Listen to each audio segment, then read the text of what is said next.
Echo of the Forgotten Past. Echo of the Forgotten Past by Cazman, 1989. Chapter 1. The Edge. The god of war stood on the cliff's edge, his silhouette cutting a stark figure against the pale, bruised sky. Below him, two armies stretched across the valley like opposing tides, their banners fluttering in the wind, one emblazoned with the sigil of a roaring lion, the other with a crescent moon. The air was thick with the tension of impending violence, the kind that made even the birds fall silent. On his bare chest, a tattoo of a smiling girl stared out at the world, her expression frozen in time. She was from a world long forgotten, a relic of a life that had slipped through his fingers like sand. His deep blue eyes, cold and unfeeling, scanned the battlefield below. He could hear the prayers of the soldiers now, their voices rising like a chorus in his mind. They prayed to him for fortune, for victory, for survival, as if his existence had ever brought fortune to anyone. He didn't even know why he had come here. He had only meant to find a peaceful landscape, something to remind him of the world he once knew. Instead, he found this: two armies poised to tear each other apart, their blood soon to stain the earth. The irony wasn't lost on him. Peace was a luxury he could no longer afford. The wind picked up, carrying with it the scent of sweat, metal, and fear. Edin turned away from the edge, his movements slow and deliberate. He had seen enough wars to last 1,000 lifetimes. This one would be no different. As he walked away from the cliff, a pigeon caught his eye. It perched on a gnarled tree branch, its head tilted as it regarded him with an unblinking stare. There was no fear in its gaze, no instinct to flee. It simply watched him, as if it knew he was no threat, or perhaps no longer part of the natural order. For a moment, the world seemed to blur around him. A memory, faint and fragmented, surfaced in his mind. These memories were the only remnants of the man he once was, the only proof that he had ever been human. They had faded over the centuries, worn thin by the relentless passage of time, but every now and then, once a century, perhaps they would return to him, vivid and unrelenting, as if he were still there. It was the spring of 2014. He remembered the sunlight streaming through the window of their small apartment in Banja Luka, casting a golden glow on the worn wooden floor. Outside, pigeons cooed and fluttered on the ledge, their feathers ruffled by the breeze. He had been standing by the window, watching them, when Milena called out from the kitchen. The smell of fresh coffee and pancakes filled the air, a comforting contrast to the heaviness in his chest. He had known, even before the doctor spoke, that something was wrong. The look on the man's face had said it all, a mixture of pity and helplessness. Chronic lymphocytic leukemia. The words had hung in the air like a death sentence. It was rare for a child so young to develop it, the doctor had said, as if that made it any easier to bear. Milena had tried to hide her tears, but her bloodshot eyes betrayed her. She stood at the stove, flipping pancakes with trembling hands, forcing a smile whenever she caught his gaze. "It's going to be okay," she had whispered, though neither of them believed it. Then Mina had bounded into the room, her dark curls bouncing with every step. At 5 years old, she was a whirlwind of energy and joy, untouched by the shadow that loomed over them. "Daddy," she had squealed, running up to him with her arms outstretched. He had scooped her up and settled her onto his lap, her small body warm and alive against his. "Daddy, can I have chocolate milk with pancakes for breakfast?" she had asked, her voice bright and full of hope. He had hugged her tightly, burying his face in her hair to hide the tears that threatened to spill. "Yes, my heart," he had told her softly, his voice breaking. "You can have whatever you want." Chapter 2. The Last Day. The clinic's waiting room was sterile and cold, the kind of place where hope went to die. Fluorescent lights buzzed overhead, casting a harsh glow on the pale walls and the worn chairs that lined the room. Edin sat slumped in one of them, his hands clasped tightly together, his knuckles white. His face was pale, almost lifeless, the weight of the past year and a half etched into every line and shadow. Across from him, a child laughed a sound so out of place in this grim setting that it made Edin flinch. He glanced up briefly, his eyes darting to the source of the noise. A little boy, no older than Mina, was playing with a toy car on the floor. his mother watching him with tired eyes.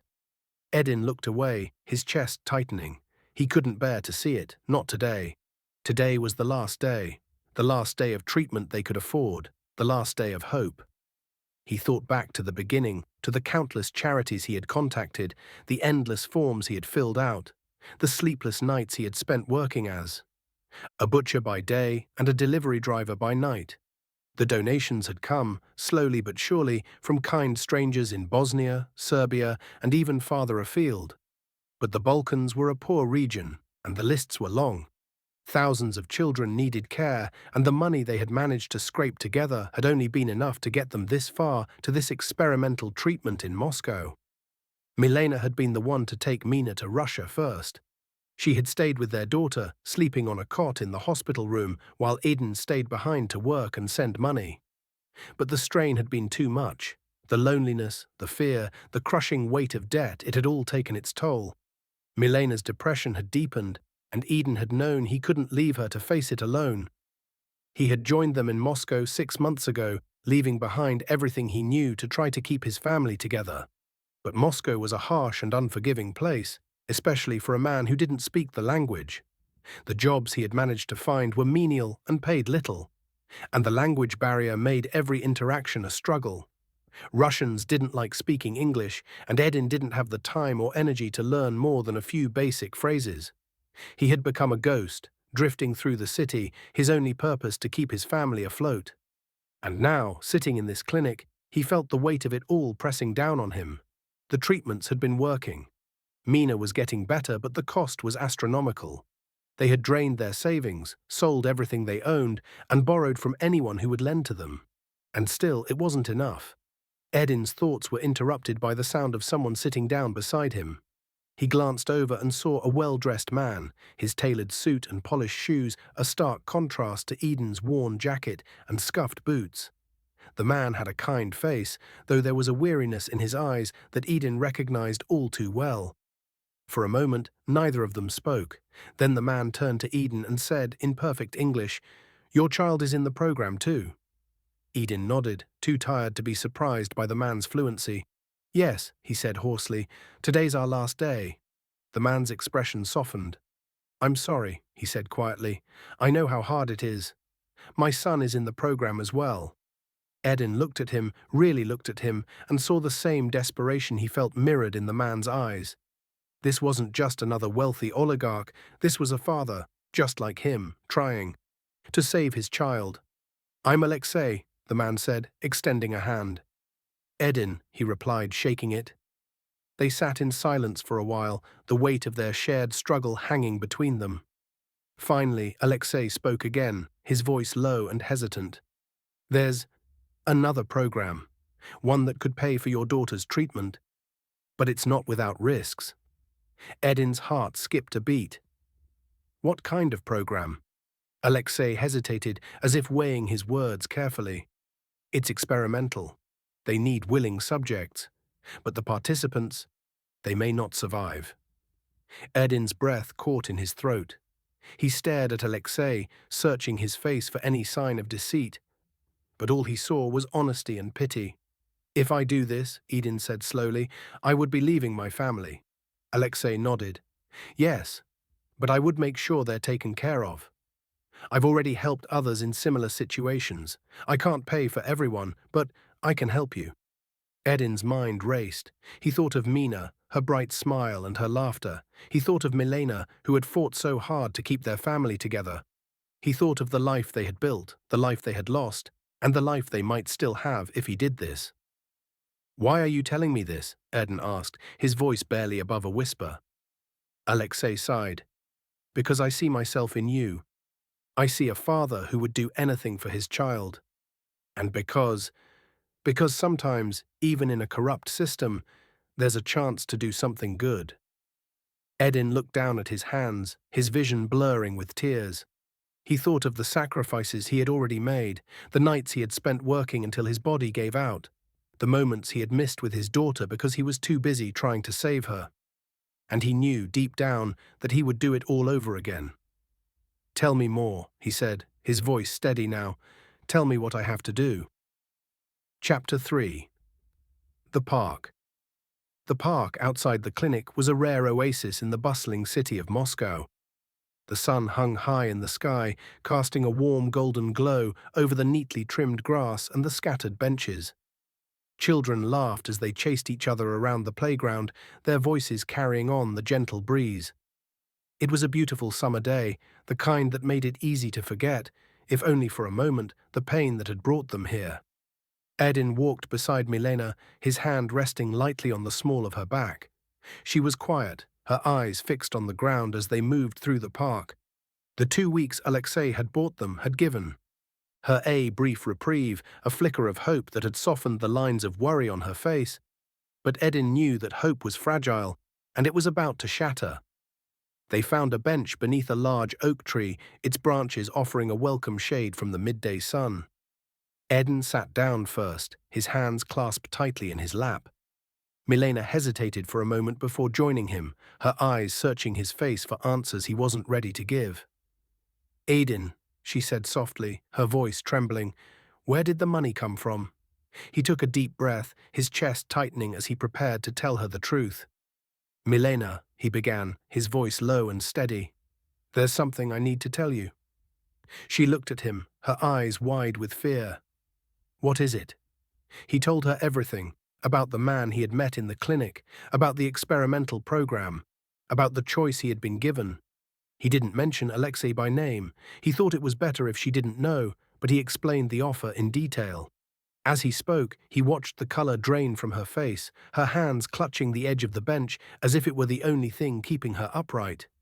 When he finished, there was a long silence. Milena stared at him, her eyes filled with a mixture of rage, pain, and disbelief. Then, without warning, she lashed out, her fists pounding against his chest. "No!" she screamed, her voice breaking. "You can't do this. You can't leave us." Her blows were weak, more desperate than angry, and Edin didn't try to stop her. He let her hit him, his arms hanging limply at his sides as she poured out her grief. "You'll save our little girl," she sobbed, "but then we both lose you. What will I tell Mina? How do I explain that her father sold his body to save her life? How do I live with that? How do I go on without you?" Her words cut through him like a knife, each one twisting deeper into his heart. He reached for her, pulling her into his arms as she collapsed against him, her body shaking with sobs. "I know," he whispered, his voice thick with tears. "I know how hard this is. I can't imagine how you feel right now. But please, Milena, you need to be strong. It's for Mina. It's for her." She looked up at him, her eyes pleading. "Can I go instead of you?" she asked, her voice barely above a whisper. "Please, Edin, let me do this." He shook his head, his own tears spilling over. "No, my love. Mina needs her mama. It has to be me." Milena buried her face in his chest, her sobs muffled against his shirt. "Promise me," he said, his voice trembling. "Promise me you'll take care of our daughter. Promise me you'll move on. You have to, for me. Please." He held her tightly, his own tears falling into her hair. "I promise," she whispered. "I promise." For a long time they sat there, clinging to each other as the weight of their decision bore down on them like an anvil. The sounds of the park faded into the background, the laughter of children and the rustle of leaves drowned out by the quiet sobs of two people who had already lost so much and were about to lose even more. Chapter 4. A Day with the Family. That night, after Milena and Mina had finally fallen asleep, Edin stepped into the hallway of their small apartment. The dim light from the street lamp outside cast long shadows across the floor. He pulled out his phone and dialed the number Alexei had given him. The phone rang twice before a tired voice answered. "Edin," the man said, his tone weary but kind. "Please, no need for formalities. How is your family?" The question was genuine, and Edin could hear the weight of the man's own struggles in his voice. Alexei, too, had his demons to fight. "They're well," Edin replied, his voice catching, "considering everything." There was a pause on the other end of the line. Then Alexei spoke again, his tone softer. "Have you made a decision?" Edin took a deep breath, his hand tightening around the phone. "Yes, I want to enlist in the program." The silence that followed was heavy, filled with unspoken words. Finally, Alexei sighed. "All right," he said quietly. "I'll make a few calls. I'll contact you tomorrow." Edin thanked him, but Alexei cut him off. "Don't," he said, his voice firm but gentle. "Not for this." It was clear to Edin that Alexei didn't like this, not one bit. But he also understood that there was no other option. The next day, after Mina's morning treatment, Edin took his family out. Alexei had given him some money, and though Edin had tried to refuse, Alexei had insisted. This was to be their last day together, a day of happiness and memories. They walked to the park, ate pancakes at a small cafe, and even visited the Moscow Zoo. Mina's eyes lit up at the sight of the animals, especially the wolves. It was strange for a little girl to be so fascinated by wolves, but Edin didn't question it. He was just glad to see her looking healthy and happy. They laughed, ate ice cream, and took pictures. Edin snapped one last photo of Mina, her smile bright as she stood next to the wolf exhibit. "Smile, my heart," he said softly, holding up his phone. She grinned and he captured the moment, knowing it would be the last. Later that evening, Alexei called. He gave Edin an address on the outskirts of Moscow and told him to take a taxi. "I'll be waiting for you," Alexei said. He wasn't part of the program, but he knew the right or perhaps the wrong people.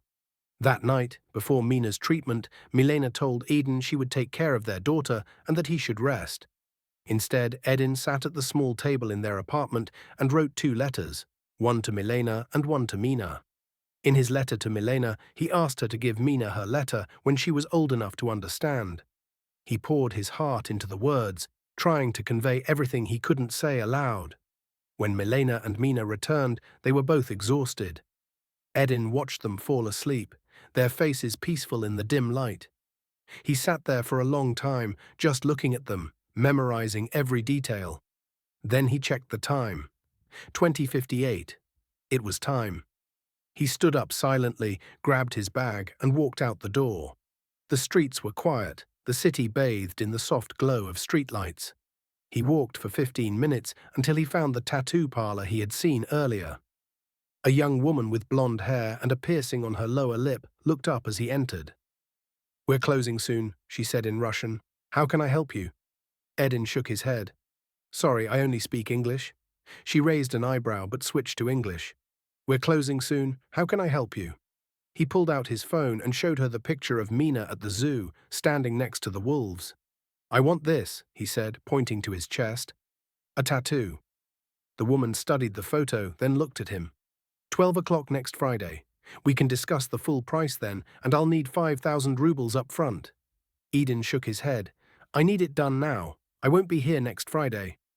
She stared at him, her expression shifting from annoyance to curiosity. "You look like a man who's about to die," she said bluntly. Edin dropped to his knees, his voice breaking. "Please, I have 500 euros, maybe a little more, but I need it done now." The woman sighed, her shoulders slumping. "Fine, but you don't have any allergies, right? You're not on medication? No drugs or alcohol?" Edin shook his head.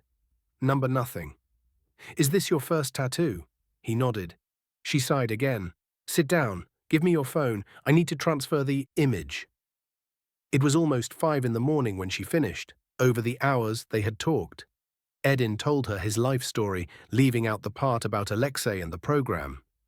She understood he was hiding something, but didn't press him. When the tattoo was done, he handed her the money. She refused at first, but he insisted. "I won't have any more need for it," he said quietly. The woman looked at him, her eyes sad and tired. She nodded slowly, not asking any questions, and thanked him in Russian. At 7:30, Edin found a taxi and gave the driver the address Alexei had provided. As the car pulled away from the curb, he took the SIM card out of his phone and deleted all his social media and messaging apps. The city passed by in a blur, the streets slowly coming to life as the sun rose. It was time to give up his life, his freedom, and everything he had ever known. For Mina. For Milena. For the chance to save his daughter and give his wife a future. Chapter 5. The Threshold. The taxi came to a stop outside an abandoned factory on the edge of town. The building loomed in the distance, its broken windows and rusted metal frame casting long shadows in the early morning light. Parked nearby was a sleek black car with tinted windows, and standing beside it was Alexei. Edin tapped the driver on the shoulder and pointed to the man. The driver nodded and pulled over. Alexei approached the taxi and tapped on the window. The driver rolled it down, and without a word, Alexei handed him an envelope. The driver peeked inside, his eyes widening slightly before he quickly closed it and nodded. He waited for Edin to step out, his expression unreadable. Edin thanked the driver in broken Russian, but the man simply nodded, his face impassive. As soon as Edin closed the door, the taxi sped off, leaving him standing alone on the cracked pavement. Alexei looked at him, his expression a mix of concern and resignation. "You're sure about this?" he asked, his voice low. Edin nodded. "Yes." Alexei studied him for a moment, then gestured to the car. "We need to drive for a couple of hours." The drive was quiet, the hum of the engine filling the silence. To pass the time, Alexei and Edin talked about everything and nothing. Books, music, the weather. But eventually, the conversation turned to the inevitable. "Your daughter's treatment will be fully covered," Alexei assured him. "If any other issues arise, I'll make sure she's taken care of." Edin hesitated, then asked, "What about my wife?" Alexei's expression softened. "Soon there will be $10 million in her bank account." Edin's eyes widened in surprise. "I never gave you her account details." Alexei waved a hand dismissively. "Don't worry, I'll make sure your family is safe. I also made them pay extra for what you're sacrificing." He paused, his gaze drifting to the passing trees outside the window. "Look, Edin, I'm influential. You might even say powerful. But my reach and wealth aren't endless. Believe it or not, at this very moment, I have less money in my bank account than you do. Having money is sometimes a blessing and sometimes a curse. But I'm also just a man, a slave to my own ego. Let's just say they won't be building any statues in my honor." Edin looked at him, then said quietly, "Well, they still have statues of Stalin. And you're a much better man than he was. At least, that's what I think for the short time I've known you." Alexei stared at him for a moment, then burst into laughter. "Hey, you got me there," he said, shaking his head. But his laughter faded quickly, replaced by a somber expression. "I'm sorry, Edin. I truly am. I'm starting to see you as a friend, and God knows I don't have many of those, not real ones at least. That's why this is hard on me. I'm taking a good man and asking him to give up his life for the well-being of his family. In this moment, I don't think I'm any better than Stalin." He hung his head, but Edin reached over and tapped him on the shoulder. "You're doing what you can," he said softly. "That's all any of us can do." The rest of the drive passed in silence. The car turned onto a narrow side road that wound deep into the forest. After a while, they reached a tunnel dark, wide and foreboding.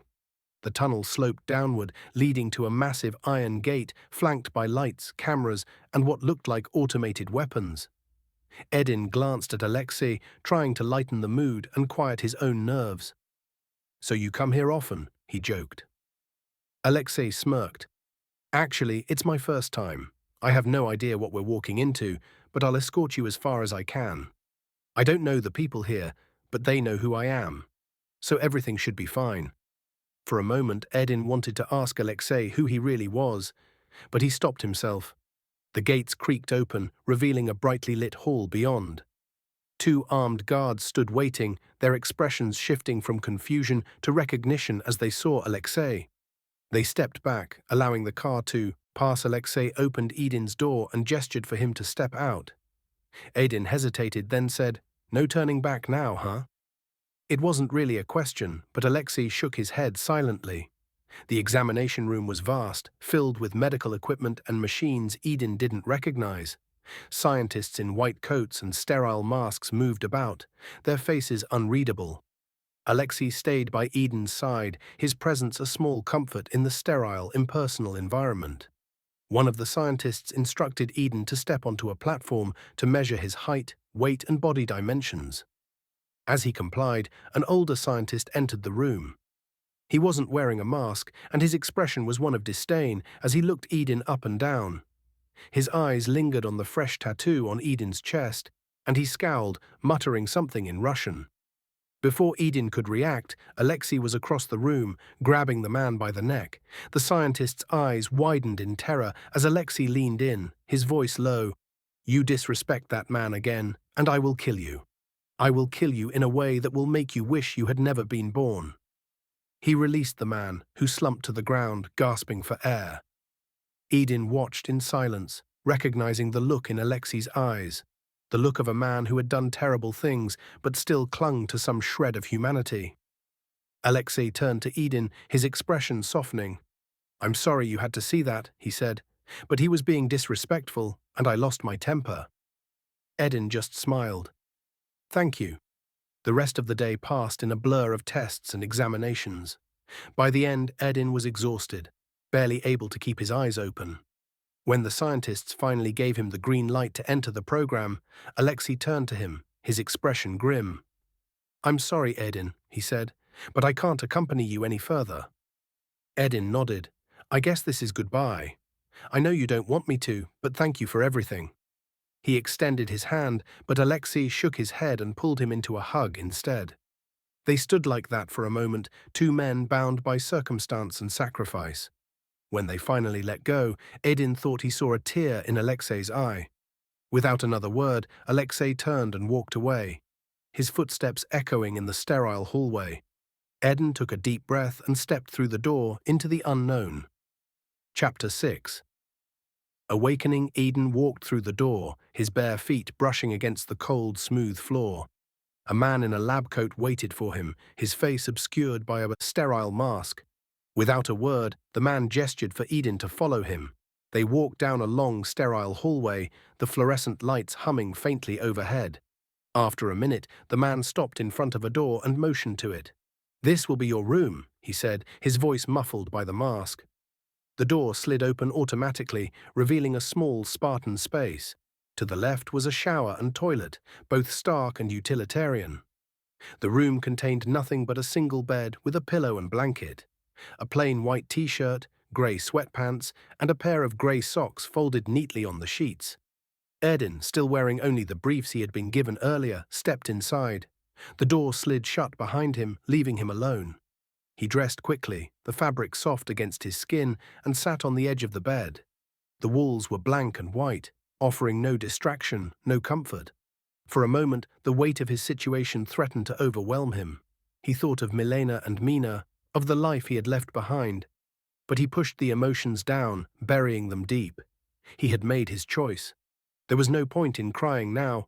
Exhaustion overtook him, and he lay down on the bed. As soon as his head touched the pillow, the lights dimmed, and sleep claimed him. When Edin woke, the lights were back on, harsh and blinding. He sat up, blinking rapidly, and swung his legs over the side of the bed. His body felt heavy, his mind foggy. He slipped on the slippers they had given him and shuffled to the bathroom. There was no door, just an open archway. He washed his face, scrubbed his teeth with the toothbrush they had provided, no toothpaste, and rinsed his mouth with water. As he stepped out of the bathroom, the door to his room slid open. A scientist stood there, silent and expectant. Edin followed him to a small room where he was instructed to exercise. An hour later, they came for him again, leading him to a cafeteria where he was given a simple breakfast. He ate in silence, the food tasteless and mechanical. The days, or what he assumed were days, blurred together.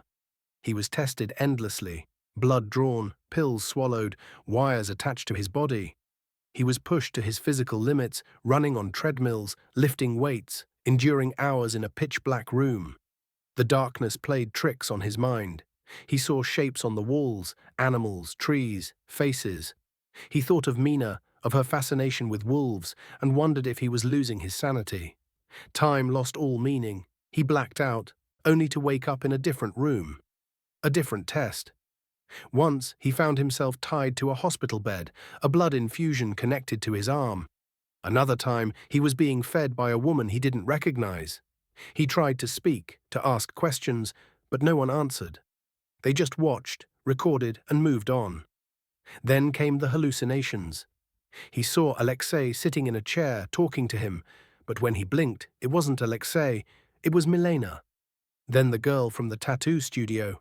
Faces and voices swirled around him, fragments of a life he could barely remember. He felt himself slipping, his mind unraveling. And then darkness, nothing but darkness. In an ancient science station deep underground, a light flickered weakly in the dim, dust-filled room. The air was thick with the scent of decay and rust. The room was a graveyard of forgotten technology, its once advanced equipment now crumbling and corroded. In the center of the room stood a stasis pod, its surface caked with dust and debris. The preservation fluid inside began to drain, spilling onto the floor and seeping into the earth below. The pipes meant to carry it away had eroded centuries ago. As the fluid receded, it revealed the body of a man who should no longer exist. The pod's lid groaned, struggling to open under the weight of the debris covering it. With a final, shuddering gasp, it gave way. Edin's eyes shot open. He was lying in the pod, his body wet and cold. He pushed the lid aside and sat up, his movements slow and deliberate. The room around him was a ruin, its walls cracked and crumbling. Flickering lights cast eerie shadows on the debris-strewn floor. He blinked, his eyes adjusting to the darkness. But it wasn't just darkness he could see clearly, everything tinged with a greyish hue. He stepped out of the pod, his bare feet pressing against the uneven ground. It should have been painful, but it only felt slightly uncomfortable. He turned and looked at the pod, its surface cracked and weathered. Then he noticed a faint beeping sound to his left. He walked toward it, his movements cautious, and saw a red light flashing beneath a layer of debris. He knelt and began to clear the dirt, his hands moving methodically. Beneath the debris was a cracked screen, the word warning displayed in white Cyrillic letters. He touched the screen and it flickered to life. A prompt appeared. Access required. Below it was a thumbprint scanner. Edin hesitated. He shouldn't be able to read Russian, but the words were clear to him. Something about the screen filled him with dread, as if touching it would bring about the end of the world. But he pressed his thumb to the scanner anyway. The screen flickered again. Access granted. A search bar appeared, and Edin typed Alexei, since that was the first thing that came to mind for some reason. The screen loaded a profile, and he began to read, Mikhail Kolishenko. Code name, Alexei. Also known as the Viper Agent and Covert Operative, head of the SVR-RF, 2027 to 2035. President of the Greater Russian Federation, 2036 to 2062. Deceased August 3, 2070, Moscow Final Resting Place. Tikhvin Cemetery, St. Petersburg. Edin's head spun. His body felt cold, his mind reeling. The screen displayed rows of information, but one small pop-up caught his eye, an envelope icon. With a trembling hand, he tapped it. The message was in English. My only real friend, I hope that you get a chance to read this. I have done many things in my life, but bringing you to Nasledye is one of my biggest regrets. I was unable to help you more at the time. There was a lot of pressure on me, and my country needed me. As flawed as it is, I am still a patriot. I did my best to check on you from time to time. In 2023, after years of testing, your body went into shock, and you fell into a coma. After almost a year, they wanted to pull the plug. You do not know this, but at the time, Russia was at war with Ukraine, and I had a duty to my country. But I caught wind of them wanting to get rid of you, and I pulled some strings to... The message cut off abruptly, the screen flickering and then going dark.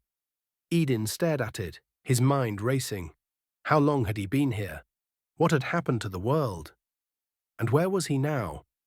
Chapter 7. The Shattering of Time. Edin tapped the screen again, his fingers trembling as the search bar reappeared. He typed Alexei, but the screen flickered and displayed data corrupted. He tried again, typing his own name, but the same message appeared. Desperation clawed at him as he searched for Milena, then Mina. No data found. The words burned into his mind, each one a dagger.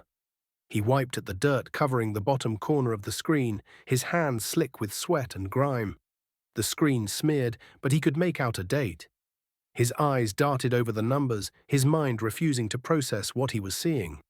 7th of May, year 17,267. He blinked, his breath catching in his throat. He wiped his eyes with his filthy hands, but the numbers didn't change. He stared at the clock below the date, watching the seconds tick by. 07:46:22, 07:46:23, 07:46:24.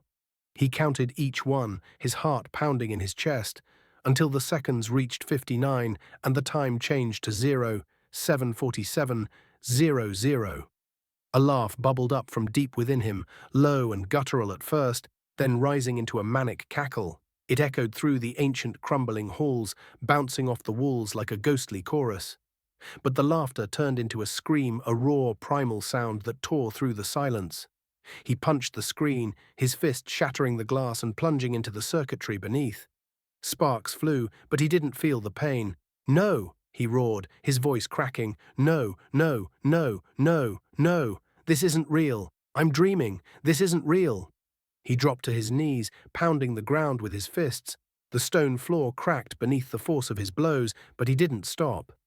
His screams turned into desperate, guttural cries. "I'm crazy! That's it! I've lost my mind! They left me in that dark room too long.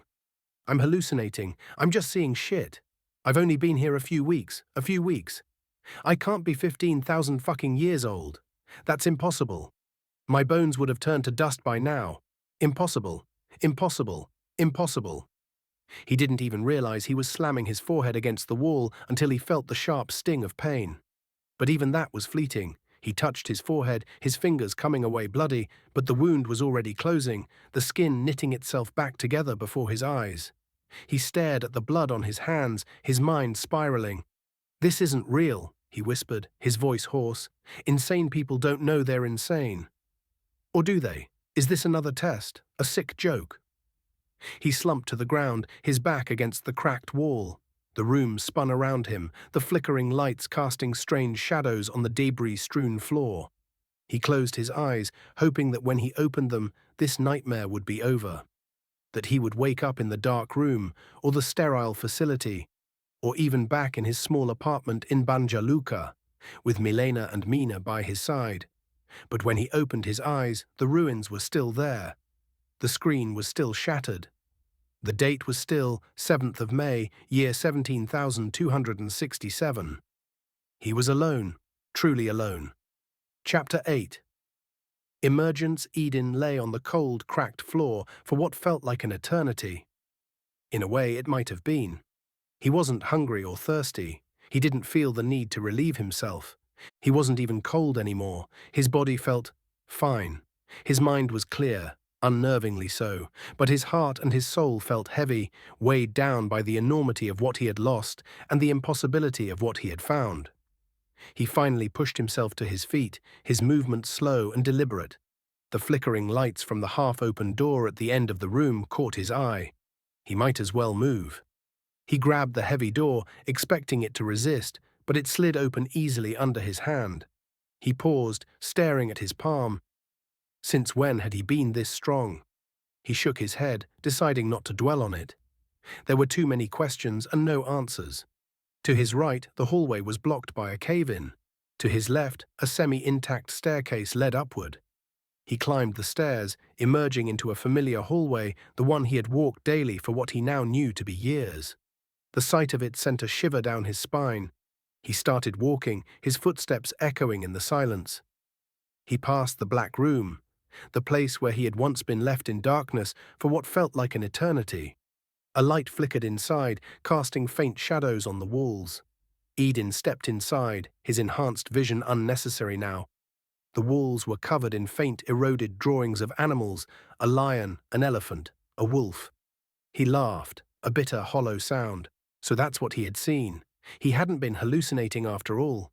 The shapes had been there all along, worn by time but still visible. He had just been too exhausted, too broken, to see them clearly. He left the room and continued down the hallway, passing the door to his old room. He didn't bother to look inside. There was nothing there for him now. He walked past the door where he had last seen Alexei, but it was blocked by another cave-in. He kept walking, his footsteps steady, his mind strangely calm. After about 20 minutes, he reached an open door. Beyond it was a staircase, leading both up and down. He hesitated for a moment, then decided to go up.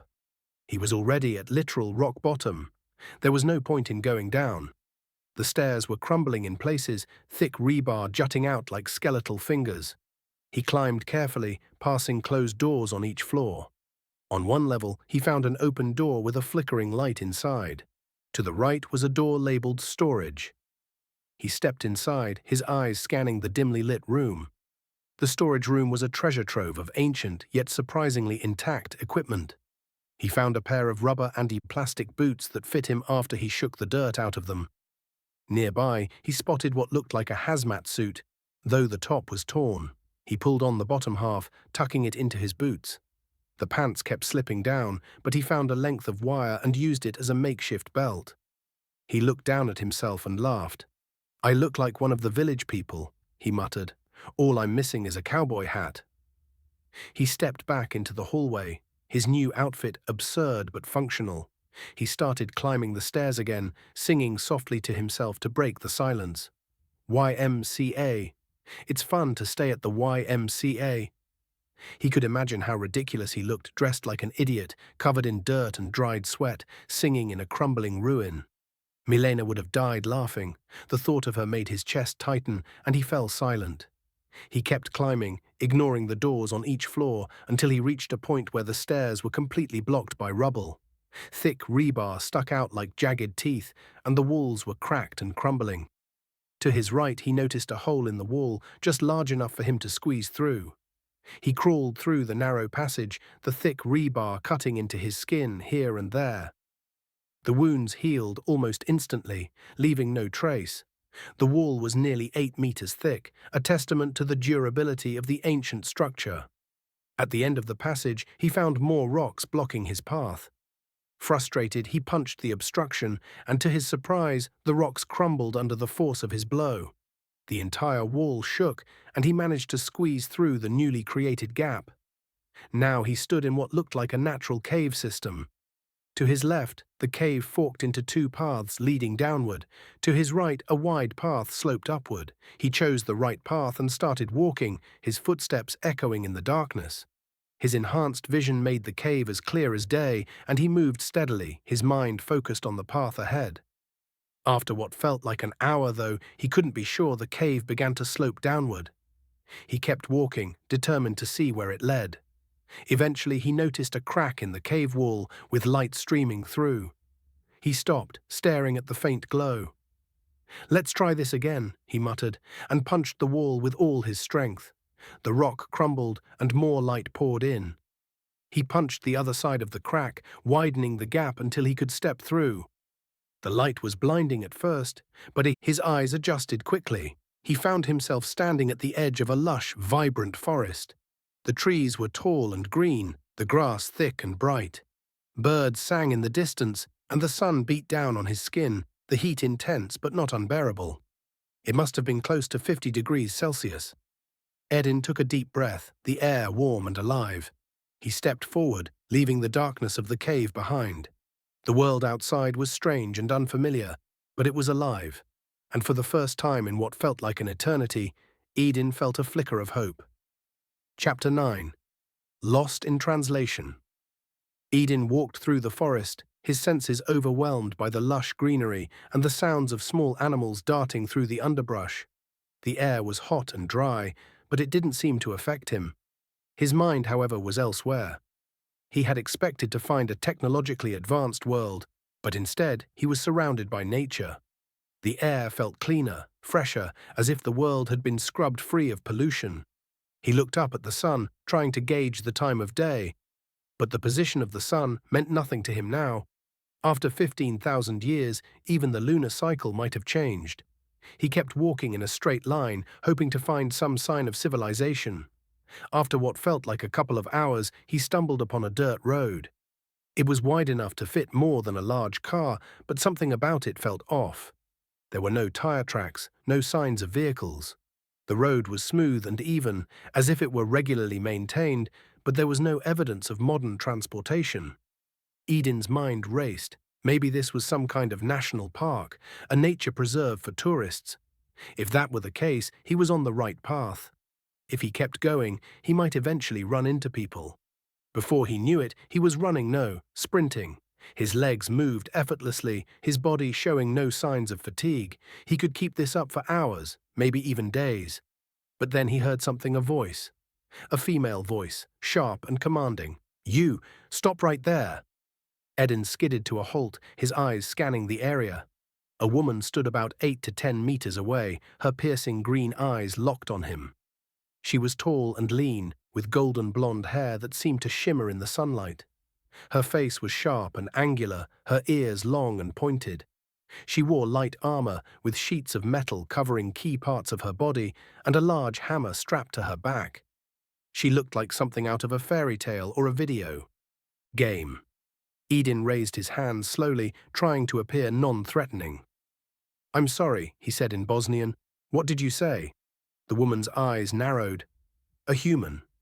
"Here," she muttered, more to herself than to him. Her voice was low and wary. "What is a human berserker doing so deep in the elven forest?" Edin blinked, confused. "I'm sorry, I don't understand." The woman shifted into a fighting stance, her hand gripping the straps of her hammer.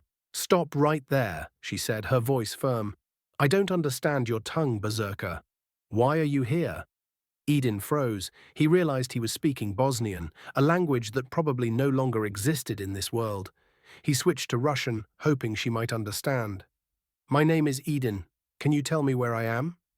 The woman's expression didn't change. "I don't speak your tongue, human," she said, her voice tinged with frustration. "Are you here, berserker?" Edin tried English next, but the woman only seemed to grow more agitated. He could understand her perfectly, but he had no idea what language she was speaking. It was melodic and fluid, unlike anything he had ever heard. Desperate, he switched to German, a language he had learned fluently in his old life. "My name is Edin," he said slowly, carefully. "I come from a land called Bosnia. I am lost and don't know where I am. Can you please help me? I am lost and confused, very confused." The woman tilted her head, her sharp eyes studying him. Then, to his surprise, she responded, her words halting and uncertain. "Me, Edin. I came, Earth, Bosnian. I lost. Don't know where. You bite help. I whirlwind. Very whirlwind." Edin stared at her, utterly baffled. What was she saying?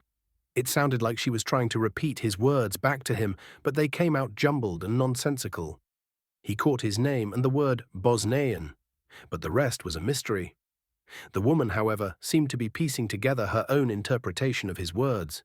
She frowned, her brow furrowing in thought. "So you were in a battle," she said, more to herself than to him. "But you lost to this Bosnian. You fought like a whirlwind, but you lost. And now you're asking for bite help?" Her eyes widened as the realization hit her. "Bite help?" she exclaimed, her voice rising in alarm. "What do you mean, bite help? Orcs bite when they mate." She remembered the stories of orcish mating rituals. This damn human was raised by orcs, her face filled with anger. "Are you asking me to?" Edin's eyes went wide. "No, no, no," he said quickly, waving his hands in protest. "That's not what I meant. I wasn't." But the woman was already backing away, her hand tightening on the strap of her hammer. "You humans are all the same," she muttered, her voice a mix of disgust and disbelief. "Always thinking with your whirlwinds." Edin groaned, running a hand through his hair. This was not going well. Chapter 10. The fight. Edin opened his mouth to speak, but before he could utter a word, the elvish woman leapt into the air. Her hammer, almost as long as he was tall, was raised high above her head. Edin's eyes widened. How had she jumped so high? But he didn't have time to contemplate the laws of physics. She was coming down fast, and that hammer was aimed squarely at his skull. He leapt backward, just as the hammer smashed into the ground, the impact creating a small crater.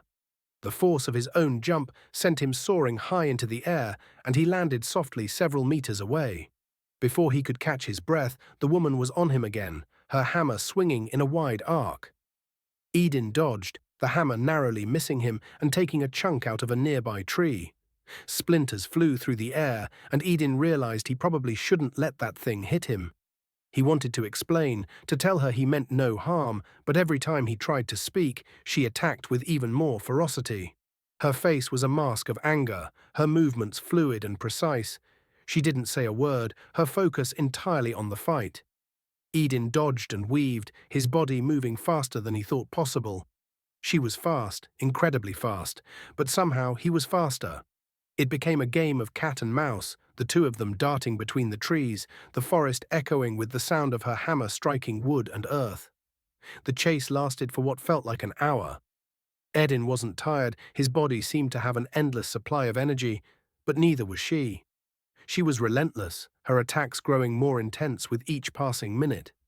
Edin realized he couldn't keep this up forever. He needed to end this. But how? Yarinel was growing frustrated. This human, this berserker, was unlike any she had ever encountered. He was fast, unnaturally so, and he wasn't even trying to fight back. He didn't have a weapon, and yet he was dodging her every strike with ease. Was he toying with her? Did he think she was beneath him? The thought made her blood boil. She was on a pilgrimage to the great temple, a journey meant to prove her worth and earn her place among the holy paladins. She had chosen the long path, the honorable path, even though it meant a week of walking through the forest. She hadn't expected to encounter a human here, let alone one so strange and powerful. But she couldn't back down now. She had to prove herself. With a growl of determination, Yarinel unleashed her full strength.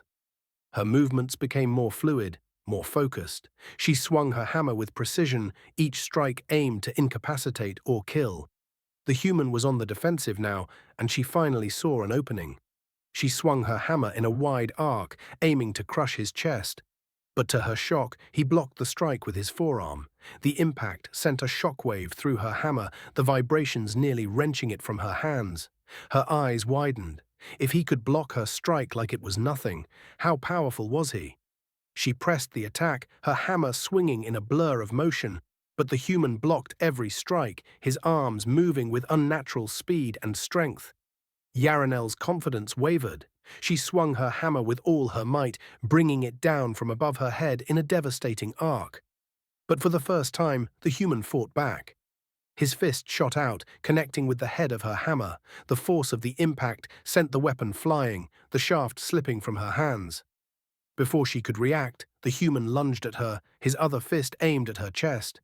Yarinel twisted her body, narrowly avoiding the strike, but the force of his punch shattered the massive oak tree behind her. Splinters and chunks of wood exploded into the air, raining down around them. Yarinel's heart raced. She couldn't win this fight. She turned and ran, darting between the trees to retrieve her hammer. She had to get back to the capital and report this. The human had come from the west, the direction of the dwarven lands. The dwarves and orcs were at war, but she hadn't thought the conflict would reach this far east. It seemed her dream of joining the Paladin Order would have to wait. Edin stood amidst the wreckage of the tree, his chest heaving. The woman was gone, her hammer with her. He looked down at his hands, still trembling from the force of his punch. The tree was obliterated, its trunk reduced to splinters. He hadn't meant to do that. He hadn't meant to fight back at all. But after an hour of running for his life, his frustration and anger had gotten the better of him. He sank to his knees, his head in his hands. He had just wanted to talk, to explain himself. But instead, he had created a mess, one that might have far-reaching consequences. He felt a pang of sadness and confusion. What was he supposed to do now? Chapter 11. The Breaking Point. Edin stared in the direction the woman had fled, her words echoing in his mind. An elf? Orcs? It was too much to process. His life felt like a sick joke, a nightmare he couldn't wake up from. He began to doubt himself again. Was any of this real? The inhuman strength, the hammer-wielding woman, the strange world he now found himself in, was it all in his head? For a moment he considered chasing after her, demanding answers. But he thought better of it. Instead, he turned and ran in the opposite direction, his feet pounding against the forest floor. He had no sense of direction, no plan. He just ran. His speed was unnatural, his body moving faster than any human should be capable of. He must have been running at least 100 kilometers an hour, but even that thought felt absurd.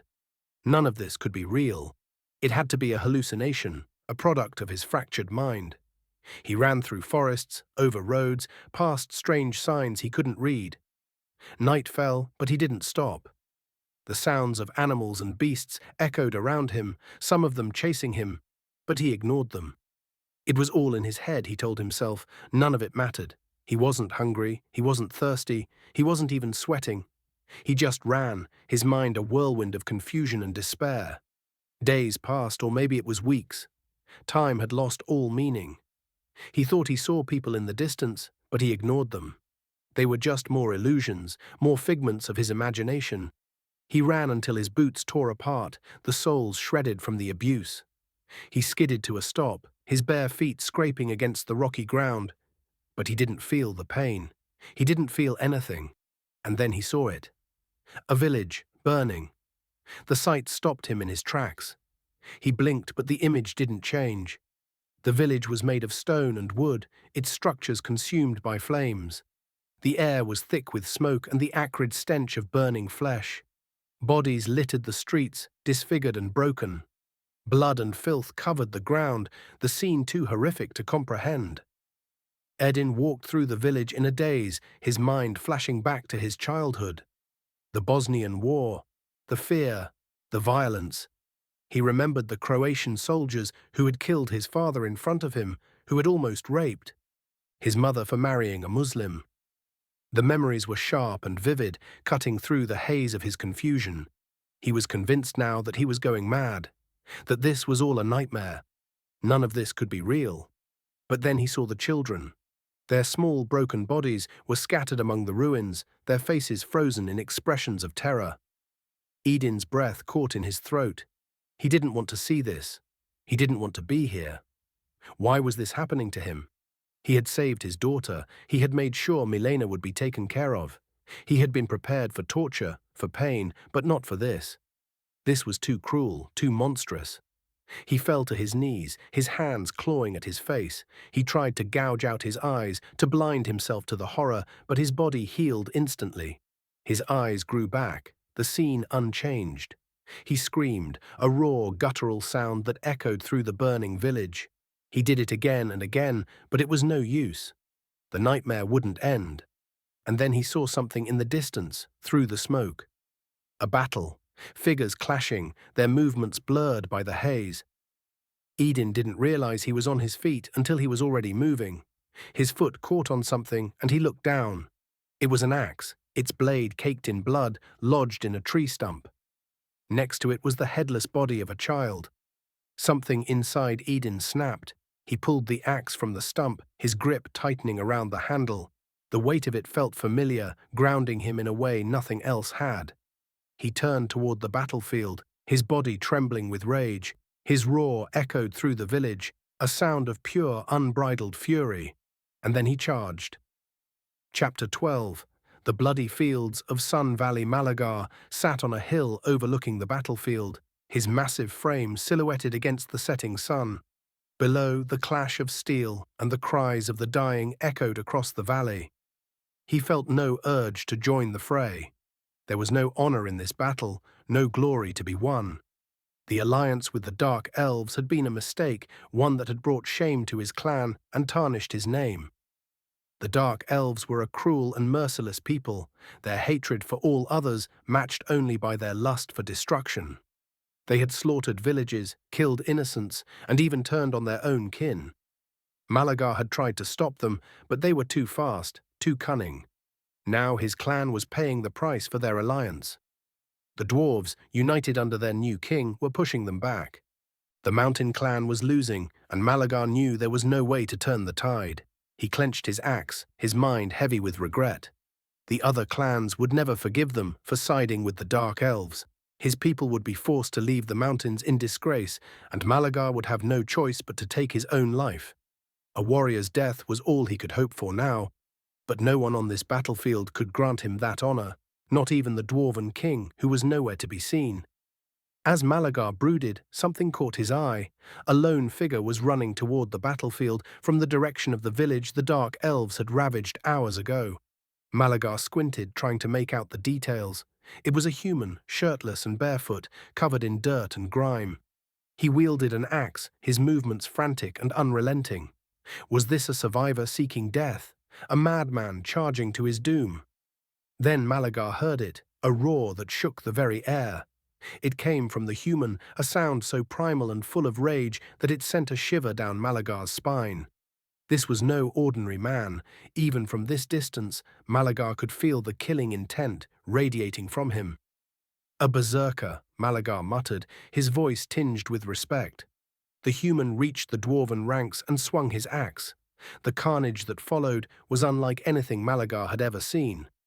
The human cut through the dwarves like paper, his movements brutal and unrelenting. Weapons and limbs flew through the air as he carved a path of destruction. The dark elves, seeing the dwarven right flank falter, pressed their attack. But when they reached the human, he turned on them with the same ferocity, cutting them down without hesitation. Malagar watched in stunned silence as the human tore through the battlefield. Mages hurled spells at him, dwarves fired arrows and bullets, but nothing seemed to stop him. His body healed almost instantly, his rage unquenchable. For hours the human fought, his axe swinging in wide, deadly arcs. By the time the sun began to set, the battlefield was littered with the mangled corpses of dwarves, dark elves, and even Malagar's own warriors. Finally, the human stood alone, surrounded by death. His axe was broken, his body covered in blood and gore. He turned, his eyes empty and devoid of emotion, and saw Malagar approaching. Malagar clenched his axe, but he didn't attack. He had just watched this human slaughter thousands, without breaking a sweat. Malagar knew he couldn't win, but he also knew this was his chance to regain his honor. He slammed his fist against his chest and spoke, his voice carrying across the battlefield. "I am Malagar, warlord of the Mountain Clan. May I have your name, warrior?" The human stared at him, his grip tightening on the broken axe. "Please grant me this request. I want to know the name of the man that will take my life." For a moment, there was only silence. Then the human spoke, his voice low and hollow. "Edin." Malagar nodded, a smile spreading across his face. He raised his voice again, calling out to the ancestors. "Let it be known that on this day, Malagar of the Mountain Clan faced Edin the War Master on the bloody fields of Sun Valley in single combat and regained his honor." He turned to Edin, his tone softer now, meant only for the man before him. "May your blade never dull." The two charged at each other, their axes swinging in wide arcs. Malagar's axe bit into Edin's side, but Edin's hand gripped the blade, stopping it mid-strike. Edin's own axe cleaved through Malagar's torso, cutting him nearly in half.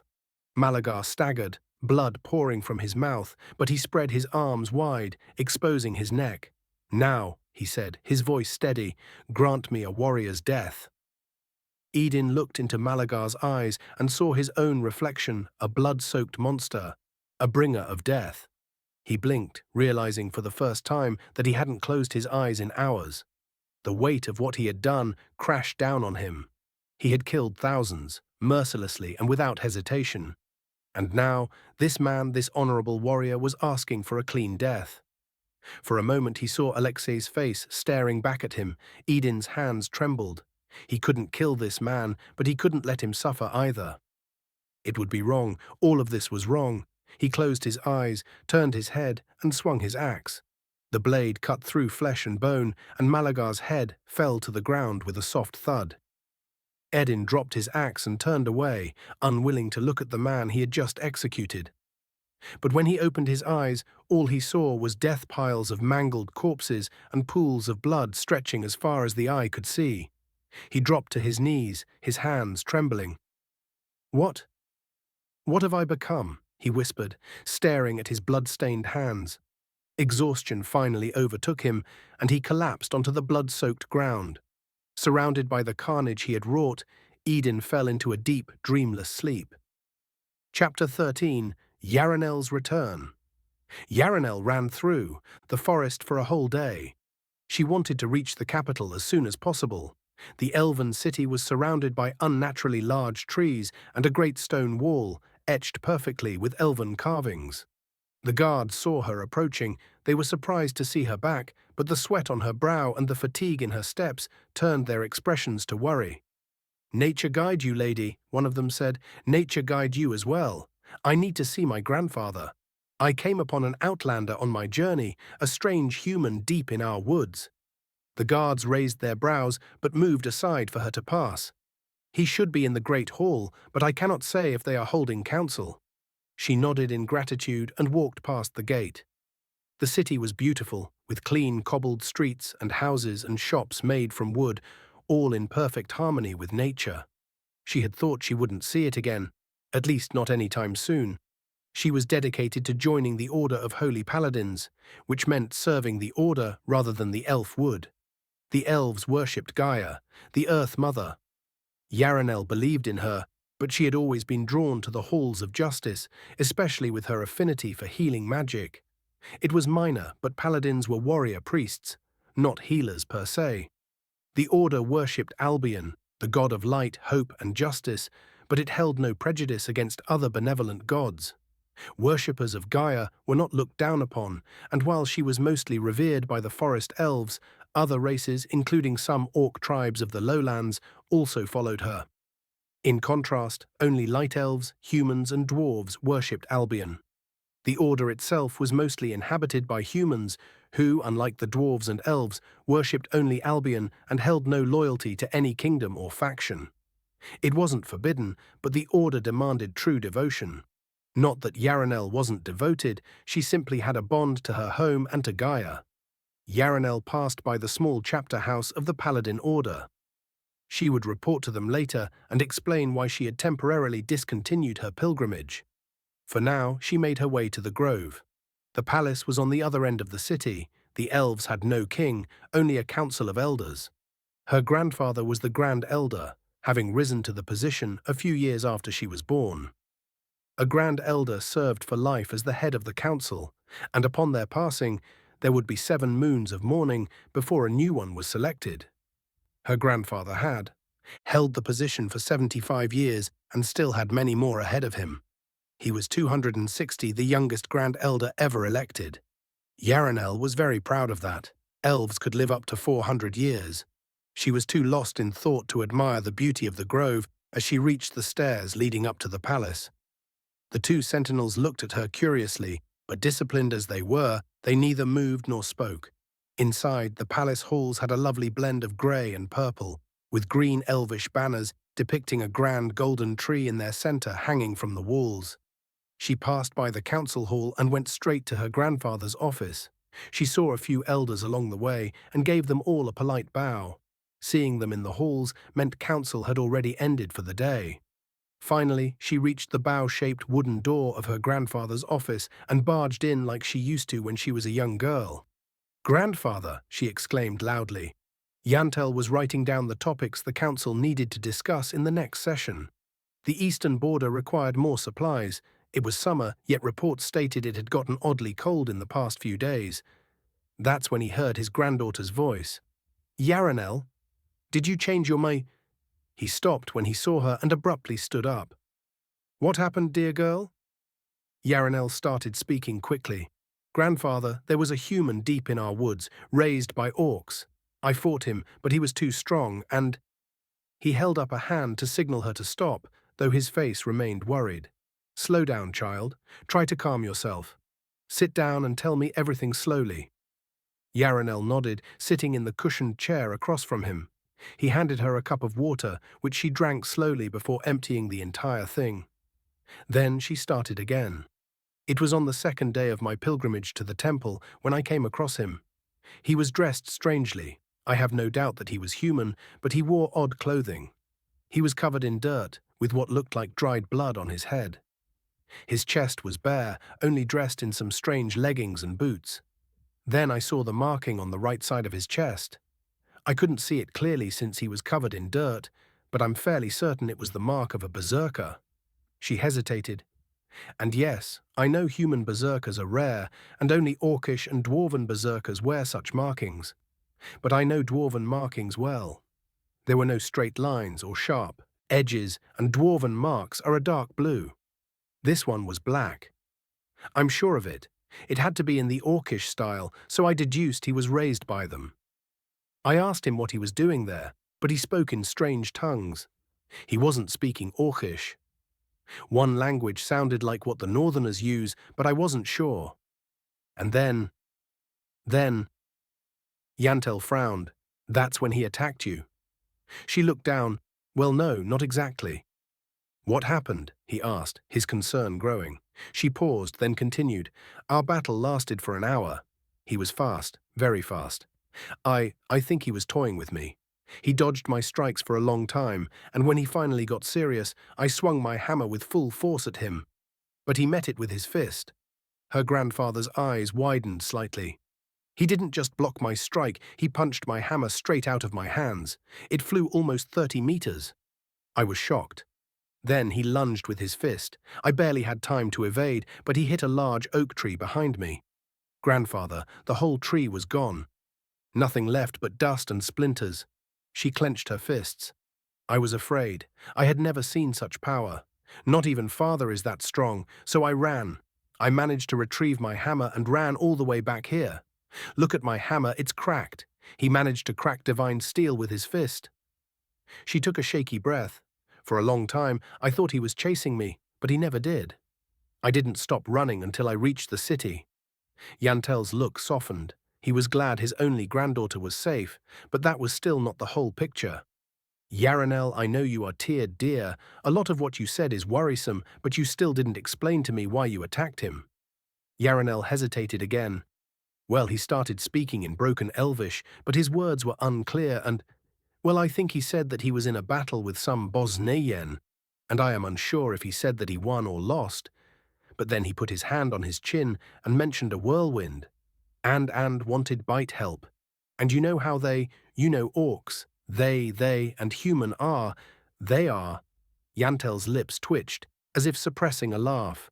Yarinel, my child, are you sure that's what he was asking? You said he didn't speak Elvish well. Are you certain that you didn't misunderstand? She looked at the ground. Well, I am not sure. Maybe that's not what he meant, she said honestly. And was he threatening you? Was he seeking conflict? Yarinel was silent for a moment before answering, no, he wasn't. Now when I think about it, he just seemed lost, she said, feeling a bit of shame. Yantel put a hand on her shoulder. Yarinel, my child, you are no longer a little girl. You can't be so impulsive. That temper of yours will always land you into trouble. Your parents got married in their late 50s. They were barely past 60 when they had you. You are 82. We gave up on you ever finding a partner. Even your mother stopped pressing you when you turned 70. He sighed. Even though we are not happy about it, we let you enter the trials to join the Paladin Order. You can't act without thinking. You left on your pilgrimage just a few days ago. You think that you can be brash and impulsive when you join the Paladins. You know better than I that they do not tolerate recklessness. How do you know that this warrior was here intentionally? What if he was just lost and seeking aid? You couldn't know what he may have endured. What if he had no ill intentions? You might have just attacked him for no reason. And worst of all, you might have just made a powerful enemy. That can become a threat in the future. My dear child, you have put a lot on my mind.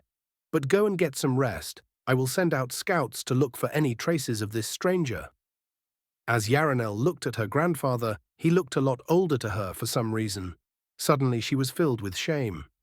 I'm so sorry, grandfather. I will speak with you tomorrow. I need to report to the branch house in the city. Yantel saw the sadness on her face and how tired she looked. He pulled her into a deep hug.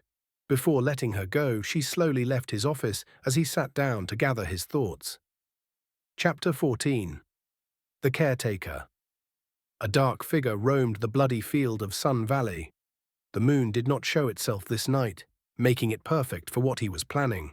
The dark elves had sent out their assassins to eliminate anyone they found still breathing. He had no doubt their true goal was to find the mysterious human who had slaughtered 20,000 soldiers in one day. He didn't care much for their goals. He wasn't very stealthy, but he was fast, much faster than the assassins. If he ran into them, he would dispatch them quickly and as quietly as possible. He had watched the battle from a distance and saw the warrior collapse by the end. Most of the survivors had fled by then. This may not have been a good idea, but his curiosity got the better of him. He knew exactly where the warrior had fallen, but being on the battlefield now was different. He was surrounded by corpses, blood and guts. The foul stench filled his nostrils. After a few hours of searching, he found him. He hesitated for a moment.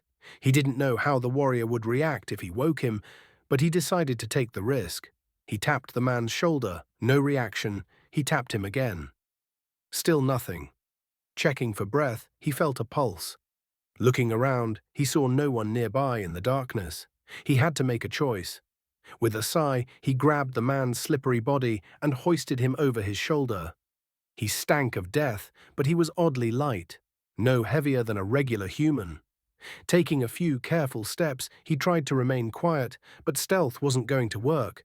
If any of the factions lurking in the darkness had their agents nearby, he would have to outrun them, even with the human on his back. He was confident he could.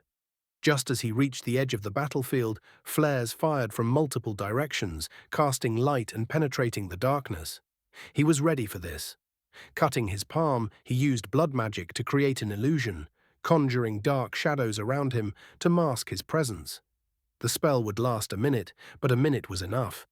He darted toward the forest at full speed. Spinning mid-air, he glanced back at where he had cast the spell and saw a group of dwarves and dark elves converging on the location. Perfect. They would keep each other busy. They wouldn't have time to notice which direction he had gone. Some of them might already be in the forest. He had to avoid them. By daybreak, he reached the mountains. Judging his location by the rising sun, if he maintained this pace, he would reach the cave where he had hidden his supplies. The human on his back still hadn't stirred. He looked around, ensuring he wasn't being followed. He had done his best to mask his scent, but that was difficult with the human reeking of death, like the burning hells. He focused, sensing nothing but the animals in the area. He was lucky no monsters roamed this forest. Otherwise, the human's scent would have drawn them long ago. He kept moving. If the dark elves had sent someone after him, they wouldn't follow too far south. Eventually, he reached a familiar pile of boulders leaning against the mountainside. They looked natural, but he had placed them there himself to hide the entrance to a small cave where he stored his provisions. He gently set the human down and began removing the large stones. The human still showed no signs of waking. He only removed a few boulders, just enough to squeeze through the entrance. Inside, the cave was packed with supplies he had gathered over the last few months. He found a bag of clothes and rummaged through it, pulling out a couple of shirts, tunics, 2 pairs of leggings, and extra boots. Stepping outside, he placed the soles of the boots against the human's feet. 1 pair seemed to match his size. Satisfied, he returned to the cave, putting the other boots away and picking up an empty bag. He packed soap, cloth, and extra clothes into the bag before stepping out again. After covering the entrance with the boulders, he lifted the human and carried him to the other side of the mountain to a natural spring he had discovered when he first traveled eastward. Placing the human down near the water, he opened the bag and took out a block of soap. First, he washed himself, scrubbing off the blood and dirt from carrying the human. He managed to get the stains out of his black leather garments. The human still wasn't moving. Laying his clothes on sun-warmed rocks to dry, he stepped into the water. It was cold but pleasant. Once he was done, he dressed in fresh leggings and boots, leaving his chest bare. Now it was the human's turn. He hesitated. Grabbing a large cup from his bag, he dipped it into the water. After a moment's thought, he splashed it onto the human's face. The man only furrowed his brows, but did not wake. How strange. The human didn't look sick and wasn't hot to the touch. He just wouldn't wake up. But he had seen this before, warriors collapsing from exhaustion, both physical and mental, sometimes sleeping for days. After a brief silence, he exhaled sharply. He had to get this over with. The human's leggings were torn and ruined. There was a strange and thin, flexible metal wrapped around his waist for a belt. He had never seen this style of dress before. Perhaps the man was from a distant land, far to the west. Lifting him with 1 arm, he managed to unwrap the belt after a time, placing it aside. Now he hesitated again, frowning. He had never washed another person before. It was an honor reserved for the dead or an intimate act between mates. He grimaced. He was attracted to females. Soldiers did sometimes bathe together, but not each other. If one ever tried, it was a good way to lose a hand. Still, the human was covered in blood, dirt, and other filth. He had no choice. Gritting his teeth, he got to work. He started with the man's chest, using a cup to pour water and a cloth with soap to clean away the grime. As he scrubbed, something was revealed beneath the filth, a portrait. A girl's face, smiling. He paused. The detail was unlike anything he had ever seen. It wasn't like any markings he knew. Was she a goddess? She looked like a human child. Was this human a follower of some unknown order? More questions. No answers. If the human ever woke up, perhaps he could explain. If he didn't try to kill him first. It took time, but he eventually finished. He had even washed the human's leggings and belt, unsure if he would want them back. The water carried away the blood and dirt downstream, and he made sure to remove any trace that they had been there. After drying the man off, he dressed him in fresh leggings, a shirt and a tunic, then slid the boots onto his feet. Surprisingly, the pair he had picked was a perfect fit. Now that he had a proper look, the human had well-kept, short black hair. His face was unscarred, and he had only a short scruff of a beard he clearly maintained regularly. A noble, perhaps? A high-ranking warrior from some great order. Hopefully he wasn't hostile. Hopefully he would appreciate the help. He didn't know how the man would react if he learned he had washed and dressed him. Hopefully he would give him a chance to explain at least. It was getting late. He was tired. He lifted the human once more and carried him back to the cave. Inside, he laid him on a bedding of leaves covered by cloth. He stepped outside, scanning the area. No signs of pursuit. Satisfied, he masked the entrance and lay down beside the unconscious warrior. Before closing his eyes, he muttered a small prayer, that the human wouldn't wake up now and kill him in his sleep. Chapter 15. Lost Souls. It had been more than a day since he brought the mysterious human to the cave. The human mumbled something incoherent in his sleep, but he couldn't quite make it out. He had scouted the surrounding area to see if they had been followed, but there were no traces of anyone pursuing them. He guessed that by now the dark elves had given up. He was pretty sure they had sent scouts after them, but as he had hoped, they were too far south now. Still, he was certain none of the three factions would forget what had happened 2 days ago. Focusing his magic on the lamp he had brought with him, he lit up the small cave. Night had already fallen, but the cave was always dark since he had blocked the entrance, covering the small opening with moss just enough to let air seep through. He had just laid down and opened one of his books when he noticed the human stir. Edin had fallen into a deep sleep after the battle, wrestling with his own thoughts, hoping it was all just a dream. His mind refused to accept its current reality. He was lying on something soft. He could feel the cloth beneath him. He frowned and slowly opened his eyes. A cave. Was he back underground? Had he imagined everything? He saw the flickering light and turned his head to the left. There, sitting by the lamp, was a dark figure with a human face, but with curved goat-like horns protruding from his forehead. Edin recoiled, jumping back in panic and hitting his head against the cave wall. "Calm down," he heard a voice say. "You've been out for 2 days. I didn't know if you'd wake." Edin looked up. The figure was still there, watching him unmoving. What are you?" Edin asked, his voice shaky. The figure raised an eyebrow. The human spoke in a strange dialect, but he was pretty sure he'd asked who he was. "I'm Damon," the figure replied. "I pulled you from the battlefield before anyone else could get to you." Edin buried his face in his palms. He was crazy. This had to confirm it. Or he was in hell. If hell was real, this must be it. "A demon," he muttered. "Yes, I'm Damon, from the Forsaken Lands," he replied. "Are you all right? I saw you get hit in the head a number of times during the battle." Edin didn't register what he said. His mind spiraled. Am I in hell? Are you going to take me to face Satan?"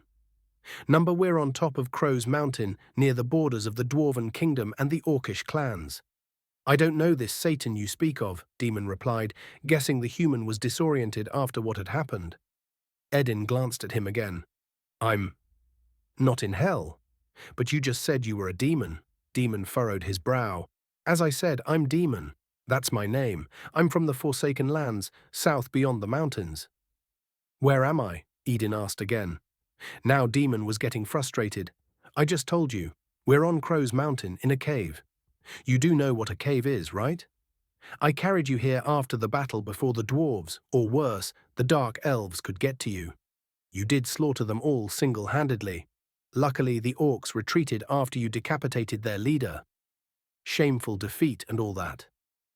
Now that Edin could see him clearly, the figure looked like a young man in his mid-20s, except for the horns.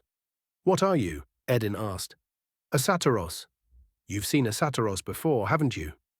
Demon crossed his arms, annoyed. He had expected the human to attack him, maybe try to kill him, or thank him in the best case. But this one seemed to have lost his mind. I'm sorry, Edin muttered. I'm not from around here. Clearly, Demon said, crossing his arms. I'm lost and confused. Edin admitted. You're not the only one confused, Demon said with a slight chuckle. So you're Demon. My name's Edin, he said, extending his hand. Demon clasped it firmly. Well, honestly, my real name is Damon. But when I was little, I kept saying Demon instead of Damon, and it stuck. Only my mother used to call me Damon, but not many know that. Your mother? Edin asked. Yes, she died when I was still a child. But I'd rather not talk about it. Demon sat down beside Edin. Somehow he knew the human wouldn't attack him. So where are you from? After hearing that, Edin felt a pang in his chest. I'm from Bosnia, but I don't think it exists anymore. Bosnia? Demon frowned. I've never heard of it. What language do you speak there? I've never heard that dialect before. The realization hit Edin like a brick. He was having a conversation, a real one for the first time since he'd talked to Alexei all those years ago. And Demon was speaking something very similar to Bosnian. It sounded Slavic, though with an odd accent. Yet Demon seemed to understand him just fine. Well, Bosnian. Edin smiled weakly. It's actually the language I'm speaking now. Fascinating. I thought only we spoke the southern tongue, well, us and the human Imperium. Your people aren't related to the Imperium, are they? Demon asked cautiously. We're not. Or at least I strongly doubt it. I've never heard of this Imperium, to be honest. Edin replied truthfully. Demon nodded. Forgive me, but I have to ask, are you part of some great order? A royal, perhaps? I've never met a human like you before. You fight like a berserker, but you're far stronger than any orc, dwarf, or even lizardkin. I watched that battle from a distance. You tore through them like they were nothing. All 20,000 of them. I'm sorry for being so direct. But why were you there? You weren't part of any faction. Edin stared at his hands. What happened was a blur. He hadn't processed the gravity of it all yet. But something Demon said caught his attention. The strange woman he'd met in the forest had called him a berserker, and now that he thought about it, he had gone berserk. The fact that he'd slaughtered 20,000 people didn't fully register. After the traumatic experience in the village, everything felt like it had happened in seconds until he faced that orc. He'd killed him in cold blood. Edin didn't notice the tears running down his face until he felt a hand on his shoulder. He didn't flinch but looked up at Demon, who wore a grimace of concern. Try to calm down, Demon said gently. There's a small basin over there. I have some dwarven spirit. Go wash out your mouth, have some fresh water. You must be parched. Demon handed him a large flask. Edin stared at it for a moment, then took it. Thanks. Edin stood up, stretched. He didn't feel sore, but it still felt good. He walked over to the basin, knelt down, opened the flask, and brought it to his nose. The scent was somewhat familiar. He took a sip, swished it around, then spat it into the basin. The alcohol burned slightly, but the foul taste in his mouth faded. He repeated the process, then paused and smiled to himself. Huh. Rakija, he muttered. Dwarven spirit, my ass. He stood and walked back to Demon, who looked at him oddly. Is everything all right? Did you say something? Edin handed the flask back. Oh, it's nothing. They just used to make this drink where I'm from. You have dwarves over there? I mean, you are part of the same land? Demon asked. No, no dwarves. We just made it or something similar, Edin muttered. I thought only dwarves made these spirits. I guess I've learned something new. Demon took a swig. There's a water skin right behind you. Drink your fill. There's a fresh spring nearby. Also, you must be hungry. I have some dried meat, mountain goat mostly, and some cheese. Got it from the dwarven capital a couple of weeks ago. Lucky the cave's cool, so it hasn't gone bad. Though the dwarves have some method to preserve it longer. Demon rummaged through a bag, pulling out what Edin assumed was the dried meat. Edin didn't feel hungry or thirsty, but he figured it was better to eat and drink something. He took a careful sip from the water skin. It tasted like water, but somehow different. He couldn't quite place it. Demon laid a piece of cloth between them and placed a few strips of dried meat on it. Then he pulled out a small knife and handed it to Edin. Here, eat up, Demon said. Thank you, Edin said, cutting a small piece of meat and putting it in his mouth. It didn't taste like goat, not exactly, but then again, who knew what they called a goat in this world? It tasted good, though, not as tough as he'd expected. They ate in silence for a while before Edin finally asked the question nagging at him. Why are you helping me? Demon looked up. I watched the battle. I saw how you fight. I pulled you out before anyone could find you. Why? I don't know. Fool's hope, maybe. I half expected you to kill me when you woke up. Another part of me hoped you were part of some great order or a royal, and maybe, out of gratitude, you'd help me. I was curious too. As stupid as that sounds, he said, chuckling softly. Edin studied him. Either Demon was a great liar, or there was no deception in his words.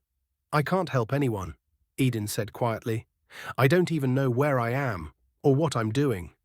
Demon now stared at him, searching for any signs of deceit, but found none. Really? A warrior like you? You fight like a berserker from myths and legends. I've never seen anyone so powerful. You defeated an army, 2 armies actually, and you're telling me you can't help anyone? Why were you there? Why did you slaughter them all? You must have had a reason. Edin looked at him. He was expecting an answer. So Edin told the truth. I was running through the forest. I was lost, completely lost. I ran for a long time, then stumbled upon a burning village, a human village. There were bodies everywhere. He buried his face in his hands. Then I saw what they did to the children. Something inside me snapped. I don't know what. But I saw the battle in the distance. There was an axe lodged in a tree stump, so I grabbed it. And I charged. The rest is a blur. I remember facing a large warrior, an orc, I think. He asked for my name. We fought. I killed him. And that's all I remember before waking up here. Demon watched him carefully. You're not telling me everything. But I won't pry. It was the dark elves who did that. I arrived when the battle started, saw them leaving the village. When the dwarves came, they charged straight into the fight after seeing the village burning. It wasn't their people, but it was close to their lands. That village was supposed to be under the protection of the paladins, defenders of justice. Demon spat. A bunch of grandstanding assholes. They'll send threats to the dark bastards, but they'll do nothing in the end. You did slaughter the dwarves, though. They'll be looking for you. And they're not the only ones. Edin frowned. So, what now? I don't know what to do or where to go. I'm a murderer. I've become something I hate. Demon blinked. Who did you murder? All those people. You said it was 20,000. That's mass murder, Edin proclaimed. Demon laughed. Edin stared at him confused. Then Demon sobered. That was a battle. You came in as a third party. The village was human even without affiliation. You had a right of vengeance. The dark elves did the murdering. You were a combatant. Sure, you killed a good chunk of the dwarven army, so maybe don't show your face in dwarven lands. But even if they're looking for you, I doubt anyone will recognize you. You looked nothing like this during the battle, covered in dirt, blood and soot. Plus, berserkers are known for losing control. The paladins will get involved too, so I wouldn't linger around here if I were you. Bow, you didn't exactly murder anyone. Edin clenched his jaw. What do you want from me, Demon? From you? Nothing. I thought you could help me, but now I'm not sure. Maybe you still can if you're willing. I sense no evil in you. We Saturos can sense that, you know. You can join me, another lost soul bound for the forsaken lands, Damon said, a hint of hope in his voice. He was starting to like the strange human. Edin sat in silence for a long time. Then he asked, "How would I help you? I don't even know where I am, or where the forsaken lands are." Chapter 16. The map of the forsaken demon smiled at Edin. "Let me explain. The forsaken lands, south of here, are wedged between the realms to the north, west, and east. It is a mountainous region surrounded by monster-infested forests. They are called the Forsaken Lands because that's where all the undesirables go, outcasts of all races. In the past, criminals fled there to avoid justice, but over time settlements started forming and laws were put in place. It used to be a place of lawlessness and intolerance, but things have improved over the years. The land was once overrun by beasts and monsters, and technically still is. But those of us who live there protect the settlements. That's the short version." Edin was getting frustrated. "Look, I don't know where west is, where north is, south, east, whatever. None of that means anything to me. For the last time, I don't know where I am. All these names and places you're talking about, I've never heard of them. I'm not just in the wrong place. I'm in the wrong time. I still hope all of this is just a fucked up dream. I don't mean to be ungrateful, but I can't help you, and nothing can help me." Damon frowned. He didn't fully understand what Edin meant by wrong time, and Edin wasn't about to explain that he had somehow woken up after 15,000 years. The cave fell silent, neither speaking for a long moment. Finally, Damon broke the silence. "Look, I won't pretend to understand what you're going through, but I can tell you why I'm here. Over the last 60 years, the Forsaken Lands have become somewhat safe, but deeper south lies the human Imperium, and to their east, the land of the lizardkin. They usually keep to themselves, fighting each other. Both sides are xenophobic, believing in their own racial superiority. The Imperium even hates most other humans, and the lizardkin think they are superior due to their speed and strength. Why? I have no idea, it's just how they are. Neither side is reasonable. Since we in the Forsaken Lands cleared out a large portion of the southern region from beasts, they have started pushing north, claiming they must cleanse the land of us inferior species. They used to do this occasionally, but now it's different. In the last few years, they seem to have put aside their differences to exterminate us. They're not allied. Both sides are operating separately, launching raids and massacring people. They've burned countless settlements. We managed to organize a defense, but it's not enough. The Forsaken Lands have no real governing body, no leader, no army. Groups of us have tried forming a militia, but it's barely holding together. We decided to seek help, gathering gold from across the Forsaken Lands to hire outside aid. Since I'm one of the stronger fighters and less impulsive than most, they chose me to go alone.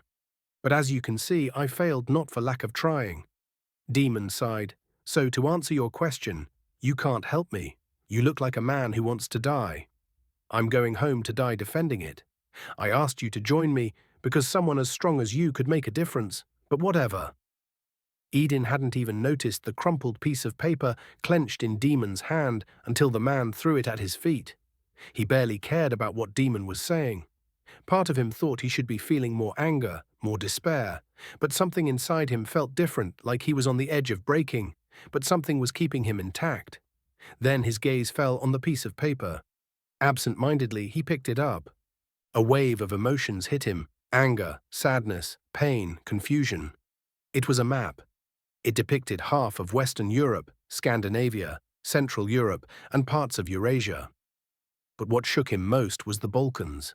The landscapes had changed. A lot of water had receded, making the landmasses larger. Where Turkey and Bulgaria once connected was now a much larger landmass. Parts of Greece that had been surrounded by water were now fully connected. Italy was no longer shaped like a boot, with Sicily fully attached. The Adriatic Sea had narrowed. But what caught his eye the most was where his country used to be. A red border outlined parts of northern Croatia, most of Bosnia, parts of Montenegro, and central and southern Serbia, stretching down to where Macedonia and Greece used to be, and extending westward into Romania and Bulgaria. The other borders on the map were unrecognizable. There was writing, but he couldn't understand it. Some letters resembled the Latin alphabet X's, U's, V's, but the rest were foreign shapes. He pointed at the red-bordered land and looked at Damon. "What is this place?" Damon raised an eyebrow. "That's the Forsaken Lands. My home. That down there is the Imperium," he said, pointing to where Greece used to be. "And there are the lands of the Lizardkin," he added, pointing to Turkey. "Everything around the Forsaken Lands is filled with beasts and monsters." He circled his finger around Bulgaria, Romania, most of Vojvodina, Hungary, and parts of northern and western Croatia and Slovenia. Edin looked back at the map, then at Damon. "Where are we now?" Damon pointed between western Ukraine and northern Romania. "Here, Crow's Mountain. I need to head back. I was sent to find aid, but I failed.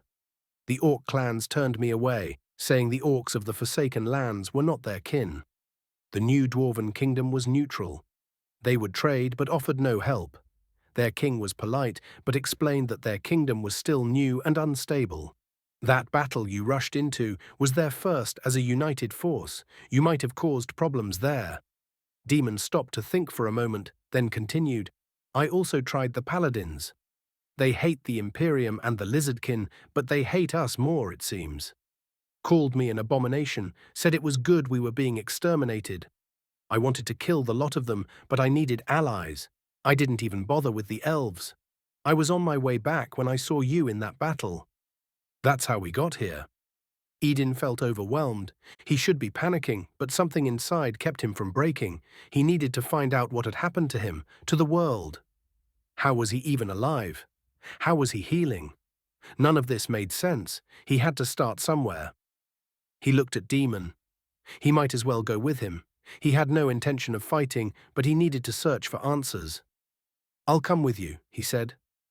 Damon's expression changed. "All right, let's pack up and move. The sun is coming up, and I want to be off this mountain before nightfall. Can you carry a few bags?" Edin nodded. Damon grinned. "Great. I have a double-edged axe for you. The one you used in the battle was broken. Won it off a dwarf in a card game." He chuckled, unwrapping a bundle of leather to reveal an axe and a sword. "Here, take the axe. The sword is mine." As they stepped out of the cave, Damon glanced at Edin.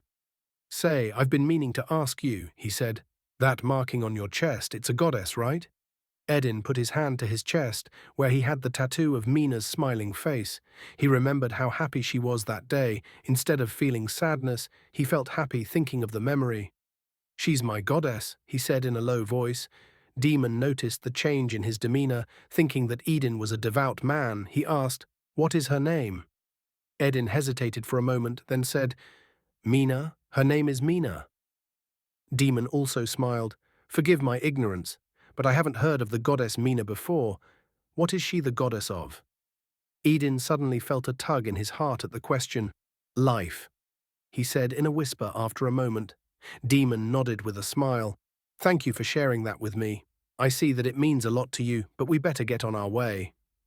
Edin just nodded again. After Damon realized that Edin wasn't about to say anything else, he turned around and started walking. As they were making their way toward the clearing, Damon whispered a short prayer, putting his hand over his heart. "Bring us good fortune, Mina, goddess of life."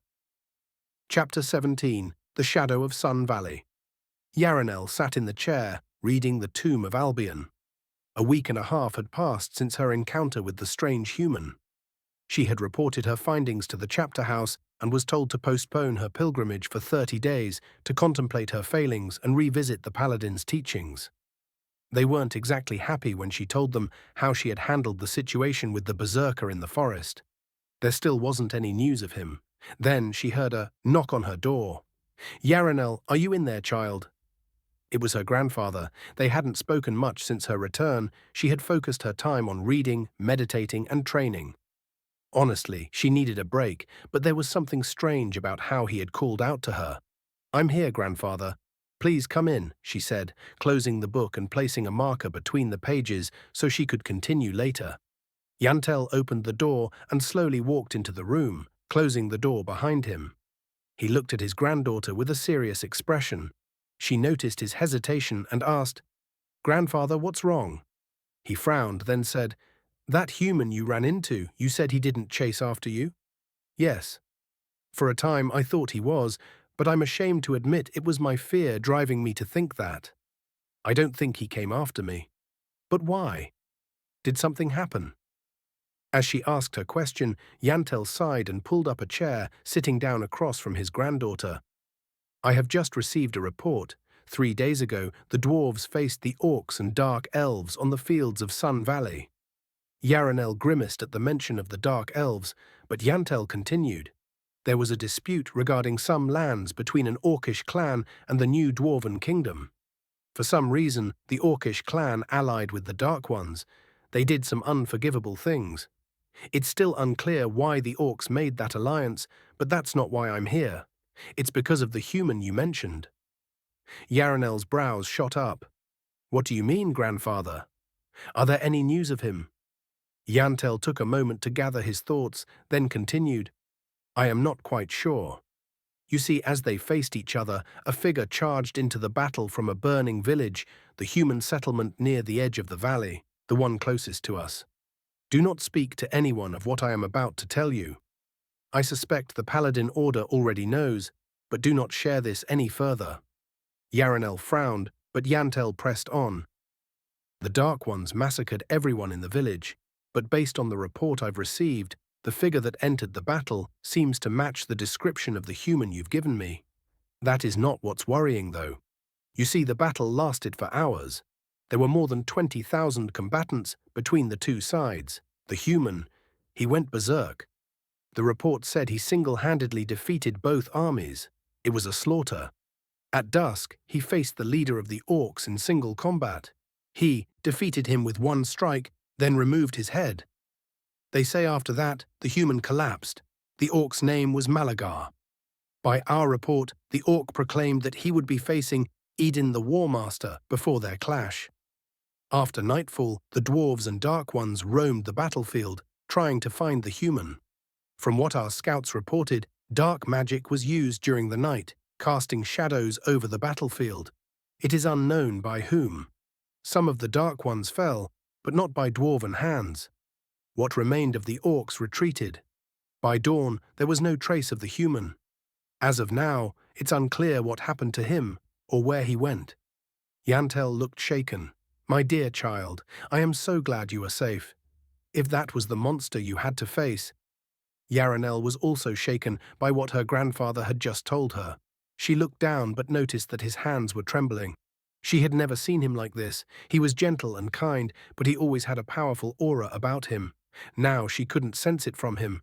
All she sensed was fear. Then she noticed that she was shaking as well. She couldn't stand to think about the human from the forest now. If it was him, then he had only been toying with her. That type of power was uncanny. If he was that strong, he could have killed her in an instant. She had thought he was in some type of battle when she saw him. He was definitely not part of any bordering factions. Then it clicked in her head, the way he spoke, his state of dress or undress. She hadn't been sure of it then, but now that she thought about it, she had heard the word Edin. He had been telling her his name, and the way he spoke, it wasn't from the western lands, but down south. The Imperium? But they didn't have berserkers. Then, the Forsaken Lands. If he was from there, he might have been raised by Orcs, as she had originally suspected. But why would he be in the Elven lands? Yarinel gathered herself and said, Grandfather, I think he is from the Forsaken Lands, or at least some part of the deep southern region. Yantel calmed himself a bit, though he couldn't shake the fear from his heart that he had almost lost his only granddaughter. How did you gather that? She looked up at her grandfather. The way he spoke, I didn't realize it at the time, but it was similar to the southern tongue. And now that you said the name Edin, I am certain that he gave me that exact name. It must be him. But why would he be up here? This time, Yantel had a realization. There was another report. It wasn't anything of importance to us, so I only glanced over it. A Satyros from the Forsaken Lands was asking for aid against the Imperium. He visited the dwarven capital of Deep Forge, as well as the Orcish clans. Come, let's go to my office. I need to read those reports again. Yarinel nodded as they both stood up and made their way to the palace from their family home. No one stopped them as they went up the stairs leading to the palace entrance. A few elders tried to engage in conversation with Yantel, but he politely waved them off, signaling that they would postpone the conversation for later. As they entered the office, Yantel went over the papers on his desk, finding the report he was looking for. "Here," he said, "a Satyros named Damon visited the Dwarven kingdom. He managed to get an audience with their king, but it's unclear what was said in that meeting. We know that his request for aid was rejected. He did some trading in their capital, but wasn't extensively followed. He also visited the Orcish clans, but they turned him away. The report on that is less detailed." Yantel searched through the papers. "Here," he exclaimed, "the Satyros was last seen making his way to the Paladin Order." Yarinel's eyes shot up at this, but Yantel continued, "That was around the same time you met the human in the forest. You were both heading in the same direction, but that creates more questions than answers." Yarinel thought about it for a moment. "Grandfather, do you think they were working together?" Yantel shook his head. "It's unclear, my dear. They might have been working together, but when you saw the human, you said he looked like he was in a battle. Maybe he was hired by the Imperium to go after the Satyros. In the reports, they say the Satyros was a strong fighter, which makes sense. They wouldn't send anyone weak to negotiate, especially alone. Maybe the human was sent to hunt the Satyros down. It's possible they faced each other, and that's how the human ended up in our woods, though berserkers make for poor assassins. But if that were the case, why did the human join the fight in Sun Valley? They had rejected the Satyros' call for aid. The Imperium holds no love for any of us.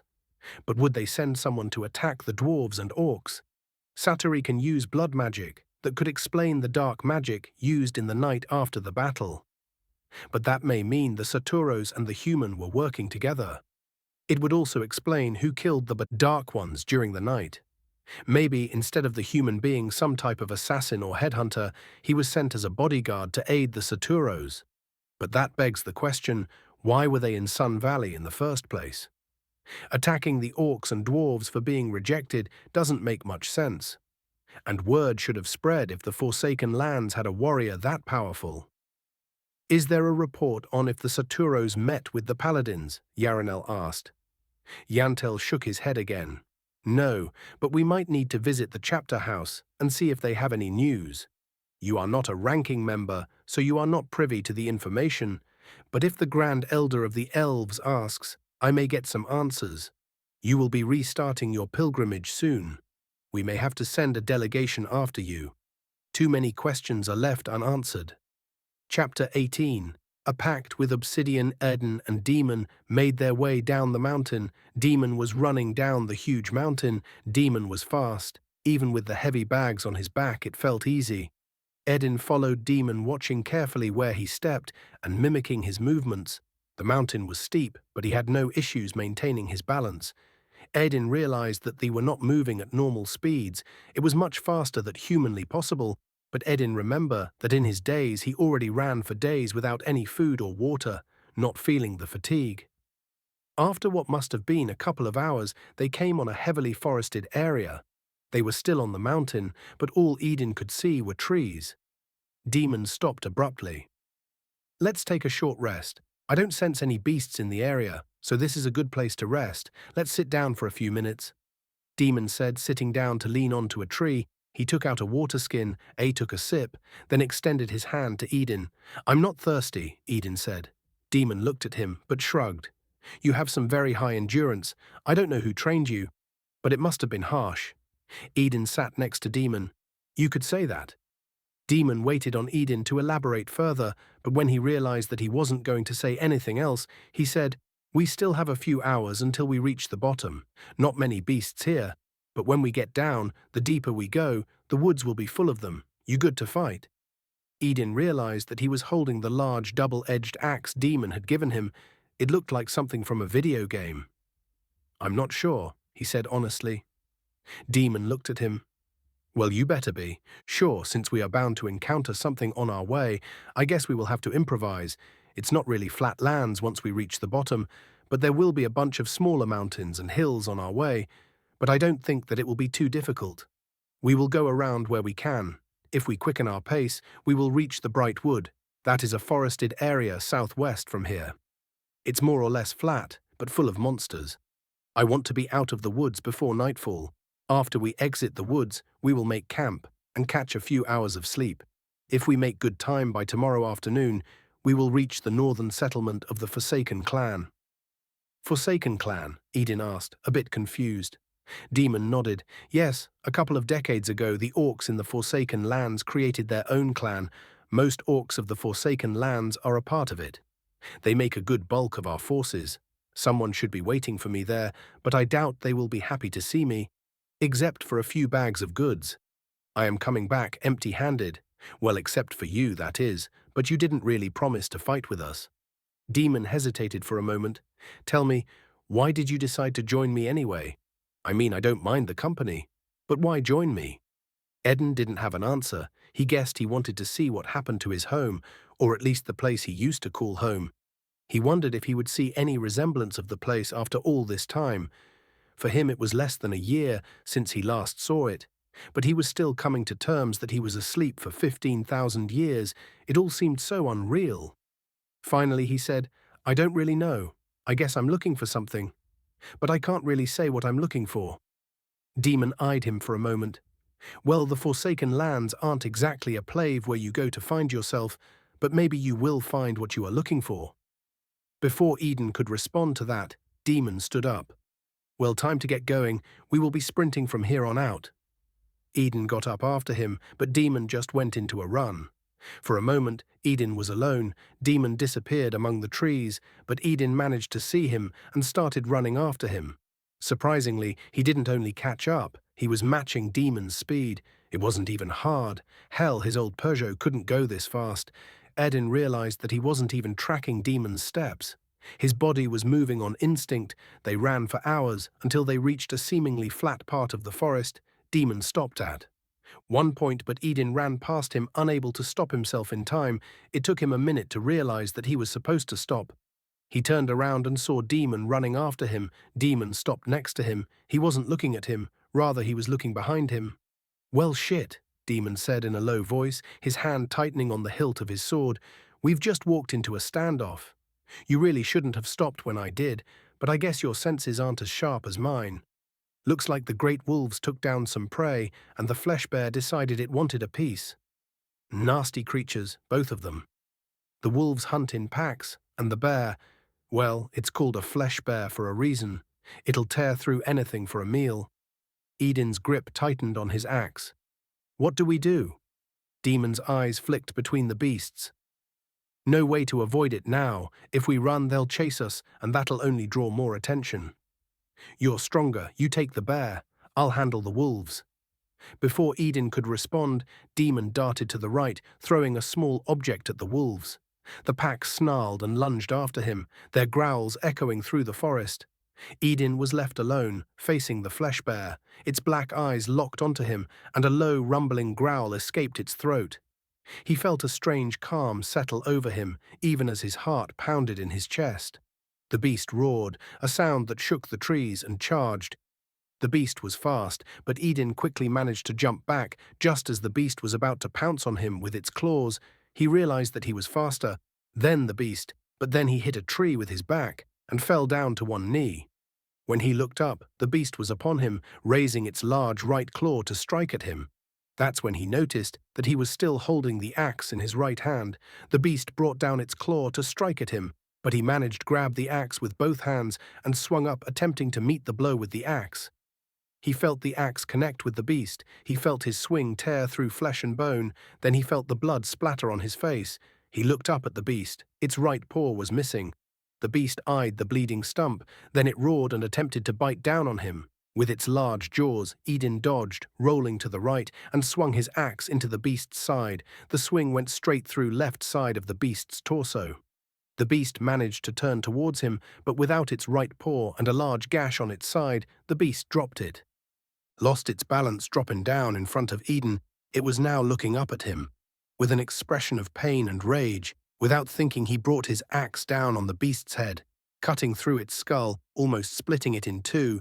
The beast's body slumped lifelessly onto the ground. His chest heaved as he stared at the lifeless body of the flesh bear. He had killed it easily, too easily. When had he become like this? How was he so strong? Killing had once been unthinkable, but now it felt natural. He thought of the battlefield, the blood, the bodies. What would Milena think if she saw him now? Would she even recognize the man he had become? His thoughts were interrupted by Damon, who was walking up to him. He was still holding his sword. He saw the blood on it. But there was also a large black wolf following him. "I knew you could take it," Damon said. "I just didn't think you would end it that quickly." Edin wanted to respond in anger, but Damon continued. "Look at this one," he said, gesturing at the wolf. "She submitted to me. Not a common thing for a great wolf. She was apparently the youngest, and oddly enough the strongest." He said, "She wasn't born into the pack, I think. She would have fought to the death if she was. But I think after I killed her mate, who was noticeably weaker than her, as well as the rest of the pack, she decided not to continue fighting. She bowed her head in submission, then she followed me here." Edin was about to speak when the wolf walked up to him and started licking the blood of his hand that was still clenching his axe. Realizing this, he loosened his grip. Letting the wolf lick his hand, out of curiosity, he went down on one knee to look at it. They were both at eye level. The wolf moved its head to the side, as if it was confused by the gesture, then it noticed the specks of blood covering his face. Then it took a step forward and started licking his face. Edin was caught off guard by it, but then he started to chuckle. It was all just so surreal. Reflexively, he started patting the wolf's head. She didn't object. She started pressing her head into his chest like an overgrown dog or an average house cat. The gesture calmed him down. He was interrupted by Damon. "We need to keep going.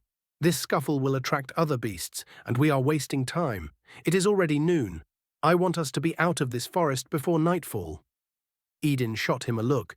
"You just left me here with this thing." He gestured to the dead beast laying next to him. "I knew you could handle it," Damon said nonchalantly. "It was only one. Good job baiting it to the tree and pretending to be injured. That was a nice move." Edin made a face. He didn't do that intentionally. He thought that he should be injured, but he barely felt his collision with the tree. He just dropped down to his knee because gravity did its thing. "Come on, we best get on our way. And we should probably name this one. How about Blackie?" Edin looked up at him. He was being serious.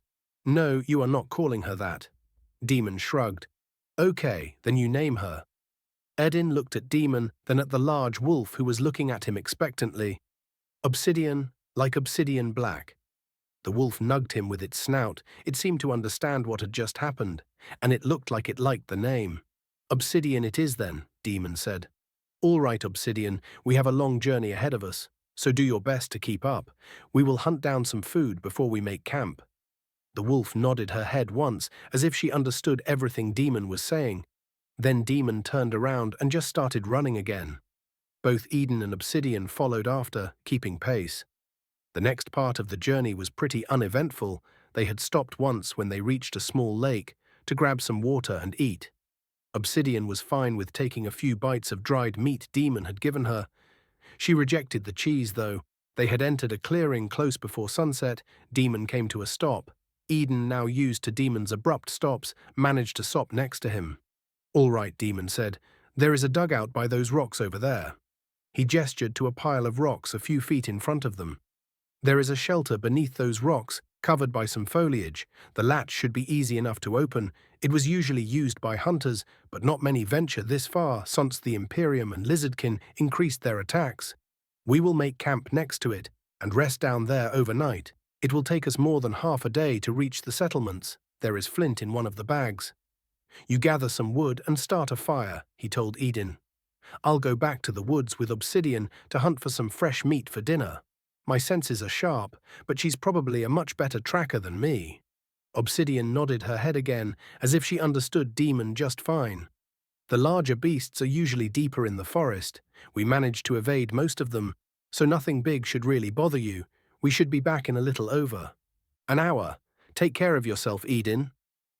Damon said, then he turned around.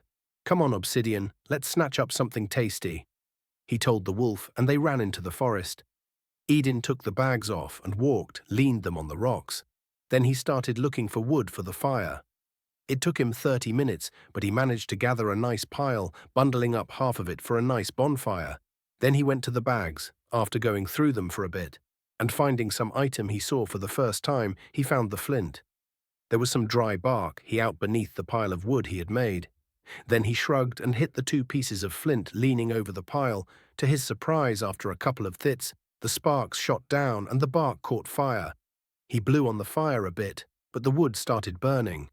He leaned against the rock, watching the flames, but shortly after he saw Damon coming back out of the woods with obsidian. Her about was bloody, but it was obvious it wasn't her blood. Damon was carrying something that looked like a boar over his shoulders. He dropped it next to Edin and took out a knife. "All right, let's cut this thing open and prepare some fresh food." Chapter 19. The Warmaster's Trial.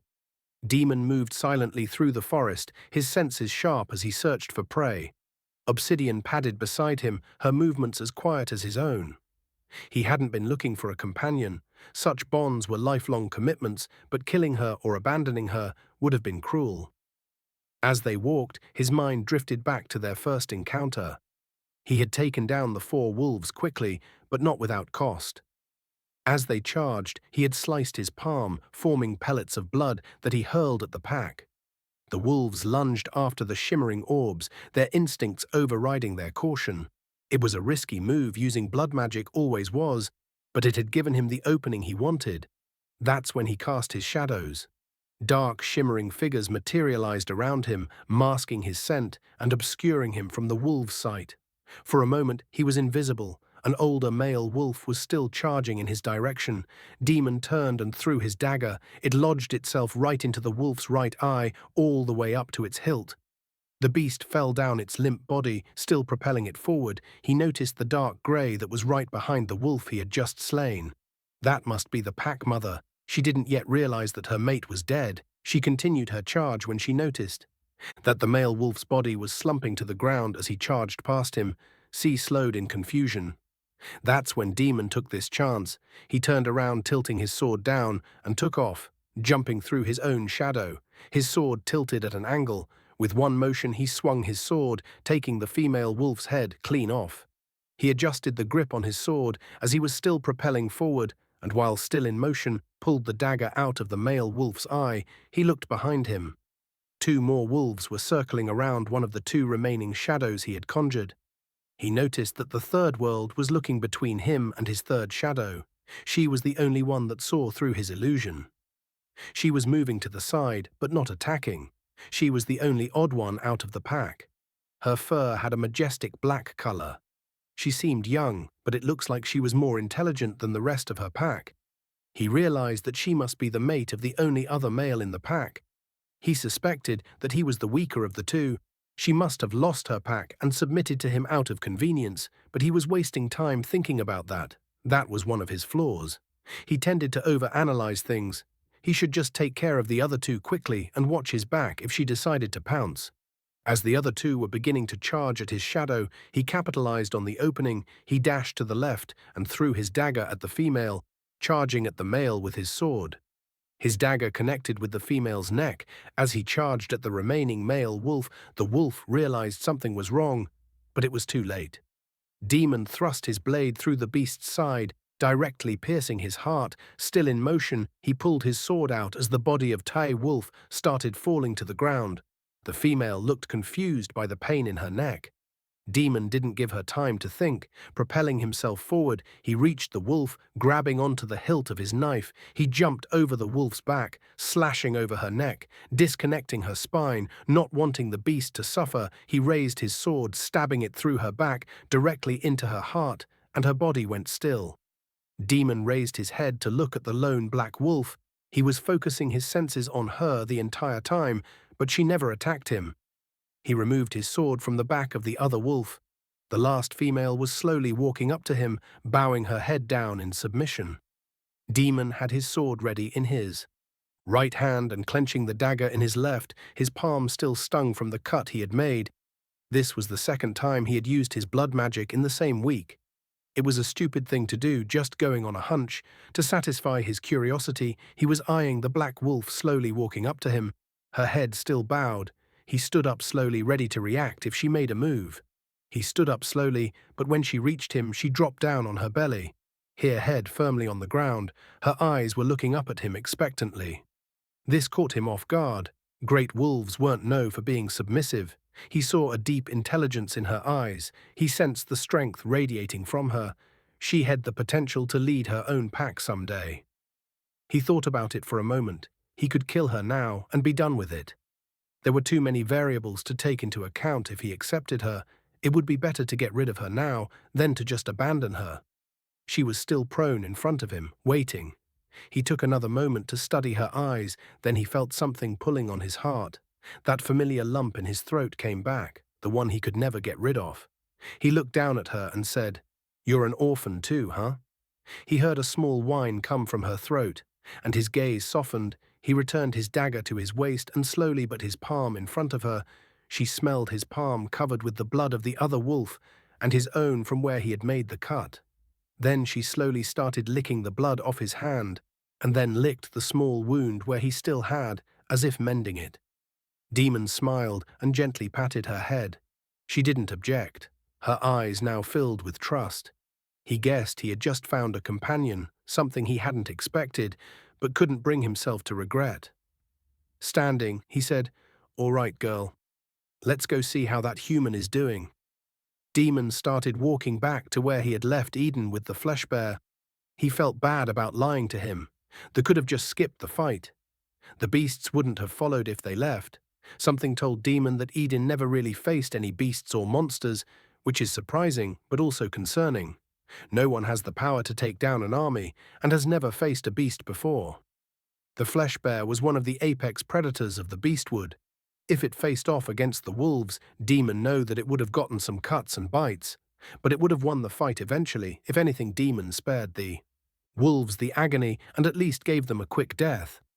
Damon was sure that Edin was strong enough to kill the beast, so he just wanted to see how Edin would go about it. It was bad on his part, especially since Edin could turn on him in anger.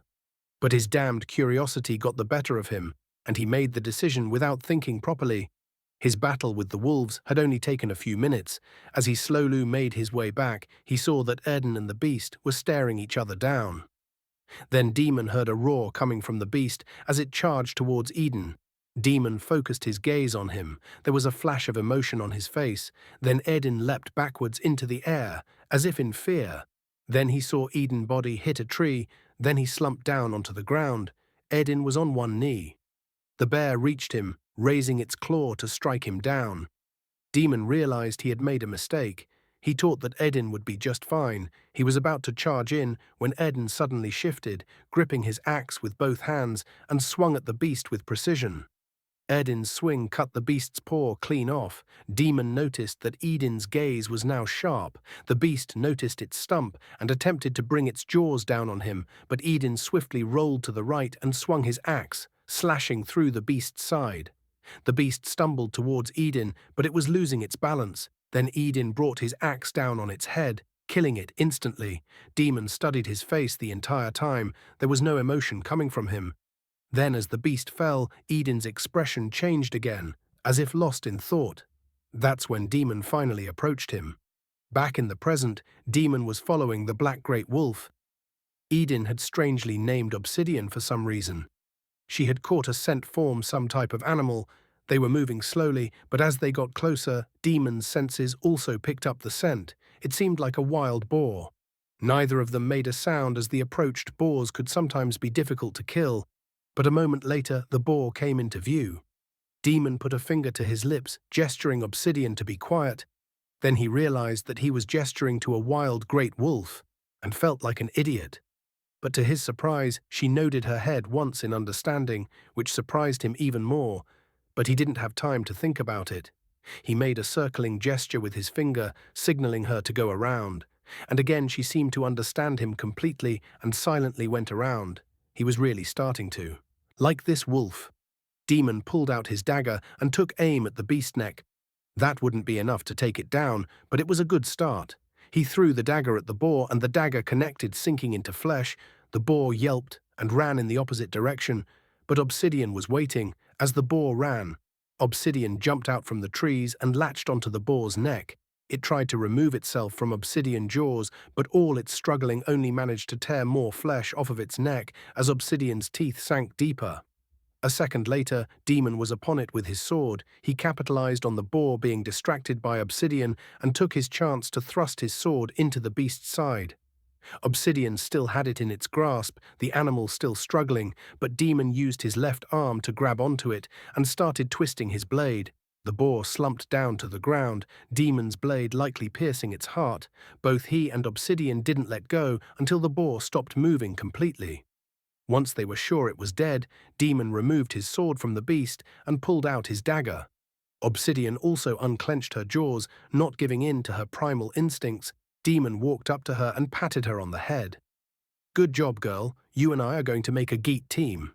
She pressed her head into his chest, smearing some blood on him, but he didn't mind. "Come on, let's get back to Edin. I'm pretty hungry. Bet you are too." Obsidian gave a yelp of confirmation as Damon lifted up the boar, wrapping it over his shoulders. He felt its blood run down his back. Luckily, he had another change of clothes he left with Edin. The walk back was uneventful, and soon they exited the woods. Night had just fallen. Damon saw Edin in the distance, leaning against a rock. He had got the fire going. Damon was happy to finally have some fresh meat. He hadn't had any since he left the dwarven capital weeks ago. He hurried his steps, reaching Edin and plopping the boar next to him, and pulled out a knife. With a smile, he said, "All right, let's cut this thing open and prepare some fresh food." He went down on his knees and started making precise cuts. Edin didn't say anything, only watching him work. Obsidian laid down patiently next to the fire. As he started skinning parts of the animal, there was no need to skin the whole thing. Since he didn't plan on taking the rest of it with them, he would prepare some slices for them to eat. Cut some up a good chunk for Obsidian and carry the rest of it later towards the forest, so it wouldn't bring them any unwanted attention, and he would just let nature do its thing. Damon started cutting off 4 pieces of meat off the boar. Then he looked at Obsidian and asked, "Do you want me to roast some for you too?" Obsidian stood up and crossed her paw over the dirt. "Do you want me to cut the meat up for you then?" But she made the same gesture. Damon figured out that it means no, so he said, "All right then, eat all you want. This is enough for us. From what I gathered, Edin isn't much of a eater." Edin opened his eyes to look at Damon, but Damon just shot him a grin. Obsidian, on the other hand, made an excited yip. Then she grabbed onto one of the boar's legs and dragged it behind the rocks. Both Edin and Damon looked at her drag the boar. It was funny in a way. Even Edin cracked a smile. "So," Damon said, "do you also need to eat in private, or are you starving yourself intentionally?" he asked jokingly. Edin looked at him for a moment. "I just don't feel like eating, that's all." "Fine, more for me then." Damon said, "Hand me that small bag next to you. There's some spices in there. I want to season the meat." Edin looked down and saw the small bag. He handed it to Damon, who proceeded to take out 3 small glass containers with some powders.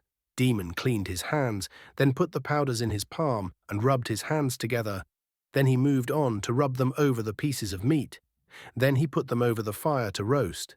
He cleaned his hands again, using water and cloth. Then he sat next to Edin watching the meat roast. He pulled out the flask with dwarven spirits and took a swig.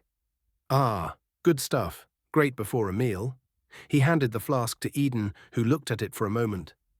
"Come on, it will help you sleep." Edin was about to reject him, but he took the flask. He put it to his lips and tilted it back. A warm, familiar feeling went down his throat and into his stomach. He didn't know if he could get drunk anymore, but it felt good. It reminded him of home. He was about to get lost in his thoughts again, thinking about the past, when Obsidian came back from behind the rocks. Her snout was bloody from the boar. She looked at him curiously. Then he grabbed the cloth Damon used to clean his hands, and she sat down and let him clean her. For some reason it felt good, caring for someone, for something. He started petting her, and she laid her head down in his lap. He didn't feel like thinking about the strange situation he was in. This moment felt so abnormally normal to him. Demon also had a smile on his face. He turned the meat to roast on the other side and stood up. Thinking that Edin should have some alone time with the wolf, it was the first time he saw a peaceful expression on the man's face. Edin, do you mind watching over the meat for a bit? I'll go grab what's left of the boar and bring it to the edge 9 of the woods. Should be done by the time I get back. Edin looked up at him and silently nodded. He went behind the rocks and grabbed the boar. Well, what was left of it anyway? He would clean himself off and change his clothes once the art. He could wash his clothes once they reached the settlement tomorrow. The night was calm, the sky was clear, and the moonlight was shining down. All he could hear was the odd sound of some beast from the forest. But luckily nothing jumped out to attack him. He reached the edge of the woods and dropped the boar down. He looked around and sharpened his senses, but he didn't feel anything close by. So he slowly started making his way back to camp. He thought about Edin. He felt guilty about the situation with the flesh bear. He shouldn't have tested him. Although it was proof of Edin's unnatural strength and capabilities, the man was clearly suffering from some invisible scar. He would apologize to him someday. Hopefully Edin would find what he was looking for, whatever that may be. As he reached the camp, he saw that the meat was ready. Waiting on a piece of clean cloth, Edin had put on oddly shaped bag, clearly made to look like a makeshift table. Obsidian was in his lap, and he was stroking her fur. Edin looked up at him with a gentle smile. Hey, you're back. The food is ready. Demon felt something in his heart. The way Edin just spoke to him, his words were welcoming, like how a brother would welcome his own. His mother, he was just a small child when the Imperium killed his mother in a raid. She was pregnant with his little brother at the time. Satori could sense the child's gender after a few months. It was specific to their kind. Demon never had a real family since that day. He was raised like the other orphans. They looked after each other, but he never knew how it felt to have a real brother, a real family. Would his brother have welcomed him like Edin just had? With genuine care in his voice. Demon sat down next to Edin. He had a duty to the Forsaken Lands, but at that moment he also decided that he wanted to help this man. He could sense that he had kindness in his heart. How he treated Obsidian, the way he didn't let him give her a stupid name, the way he had just welcomed him. He even called himself a murderer, even though he was in a battle. This was a good man. Demon knew that there weren't many of those around. Come on, let's eat, Demon said, and to his surprise, Edin took a piece of meat and started eating. They sat there and ate in silence, not wanting to wake up Obsidian, who had fallen asleep in Edin's lap. Once they were finished, they both silently looked up at the stars for a while. Demon finally decided it was time to get some sleep. He went behind the rocks with some wet cloth and a clean set of clothes. He cleaned himself and got dressed. Edin was still gazing at the stars, so Demon removed the foliage from Latch and went down into the dugout, lighting his lamp. It looked clean and unused since the last time he was there. There was a bedroll already waiting, so he pulled out another one for Edin and found an empty bag with some straw. It was perfect for Obsidian. Suddenly feeling happy with himself, he stepped out and called Edin. Edin gently woke up Obsidian and went down into the hole. Demon put out the fire and covered the site with dirt, not to attract anything during the night, and he also went down. Closing the latch behind him, he tied a large rock to it that was already down there for the very purpose of keeping it closed so that no uninvited guests could come in. When he turned around, he saw that Obsidian had made herself at home on the bag of Haley, and Edin was kneeling next to her. It seemed that they were also forming a bond. Sorry to interrupt, Demon said, but we should get some sleep. We need to set out in the morning. I'd like to reach the settlement as soon as possible. Edin nodded and stood up slowly. Obsidian looked at him a little disappointed, but didn't give any other reaction. Don't look at me like that, he said. We can play tomorrow, I promise. Obsidian gave a happy yelp and laid back down. You seem to be getting along, Demon told him. Edin turned and said, Yeah, she's a good girl. I never thought of a wolf as a pet. He wanted to mention Mina's fascination with the animals, but he stopped himself. Then Demon said, Oh, well, then you didn't spend any time with orcs. Don't worry, you'll meet some tomorrow. Demon said with a chickle. Edin looked down at the ground. Won't they want to kill me after they heard what I did? He said there was a hint of self-loathing in his words, but Demon just laughed. Because of the battle? No, actually, after how they turned me away, if you were to tell them what you did, they would probably offer you a drink. I'd rather not talk about it. He said, and you don't have to. People in the Forsaken Lands don't ask too many questions, except if you have an exceptionally bad reputation, so you will be dying. You are coming with me anyway, so that won't bring you much negative attention. Not much? He asked. Damon grinded, well, I'm not perfect. Come, the bedding to the right is yours. Let's get some sleep. I want to row be well rested for tomorrow. Edin nodded and laid down without protests. To Damon's surprise, Edin fell asleep first, leaving him to his thoughts for a while. Then he put out the lamp and went to sleep. Damon awoke to sunlight coming through the open hatch. He looked around and saw that he was alone. The travel bags were neatly set in a corner, ready for the journey. Edin's bedroll was on top of the pile. Damon stood up and took a water skin to get rid of the dry taste in his mouth. When Damon stepped outside, he was greeted by an odd sight. Edin stood in the clearing, holding a stick, while Obsidian bounded around him, her tail wagging excitedly. With a flick of his wrist, Edin threw the stick into the distance. Obsidian sprinted after it, her powerful legs propelling her forward. She leapt into the air, catching the stick mid-flight with her jaws, then trotted back to Edin, dropping the stick at his feet with a proud yip. "What's this?" Damon asked, raising an eyebrow. Edin turned to him, a faint smile on his face. "We're playing catch." "Catch?" Damon repeated, his confusion evident. "It's something people do where I'm from," Edin explained. "I thought you said you didn't have wolves for pets," Damon said, still puzzled. "No, not wolves," Edin replied, his smile fading slightly. Never mind. When do you want us to go?" Damon looked around, taking in the peaceful morning. "Well, now, if you don't mind." "That's fine," Edin said. Damon nodded and went back down to retrieve the bags. He handed half of them to Edin, who took them without question, then picked up the other half himself. After closing the hatch and covering it with moss and a few rocks to mask the entrance, he turned to Edin and Obsidian. "All right then," Damon said, slinging the bags over his shoulder.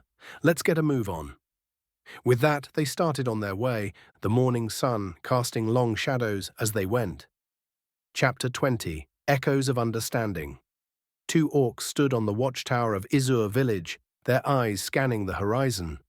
The settlement had grown significantly over the years, especially since the attacks from the Imperium and Lizardkin had intensified in the south. 10-meter-tall wooden walls, made from thick, skinned and dried trees, surrounded the village.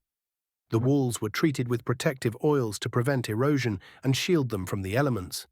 Two large wooden gates, one to the south and one to the north, provided access to the village, while 4 watchtowers faced each cardinal direction, their primary purpose to spot any large beasts that ventured too close. Izur village had become a safe haven of sorts, like many other northern settlements in the Forsaken Lands. Its remote location kept it out of reach from the Imperium and Lizardkin's attacks, but it was also special for another reason. It served as a secret gathering spot for the defenders of the lands. "See anything?" Nagar asked, his voice dripping with boredom.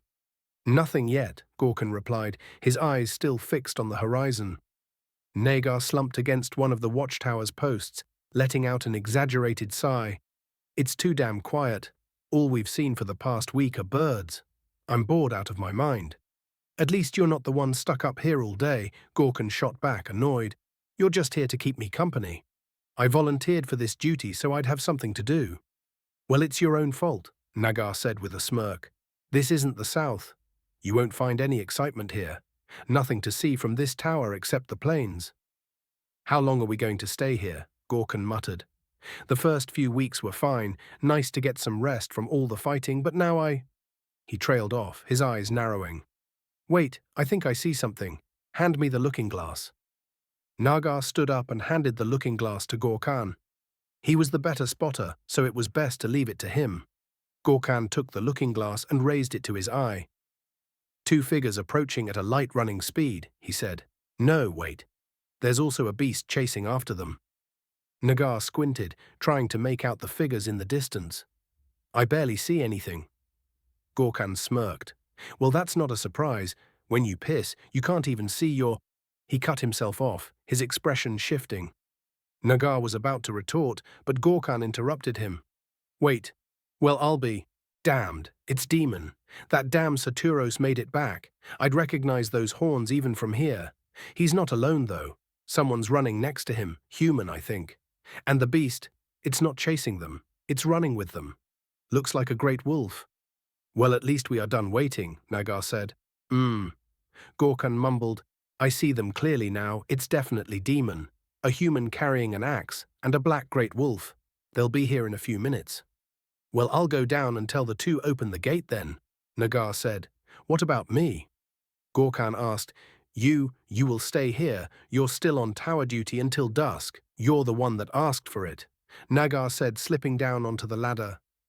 Gorkhan cursed under his breath as Nagar climbed down and chuckled. When he was down halfway, he jumped off, his legs hitting the ground. I hate that damn tower. Then he turned to the two orcs standing guard behind the gate. They also looked bored out of their minds. You two, open the gate. We have visitors. The pair looked at him for a moment, then shrugged. They knew who Nagar was, and if he said open the gate, then they'll open the gate.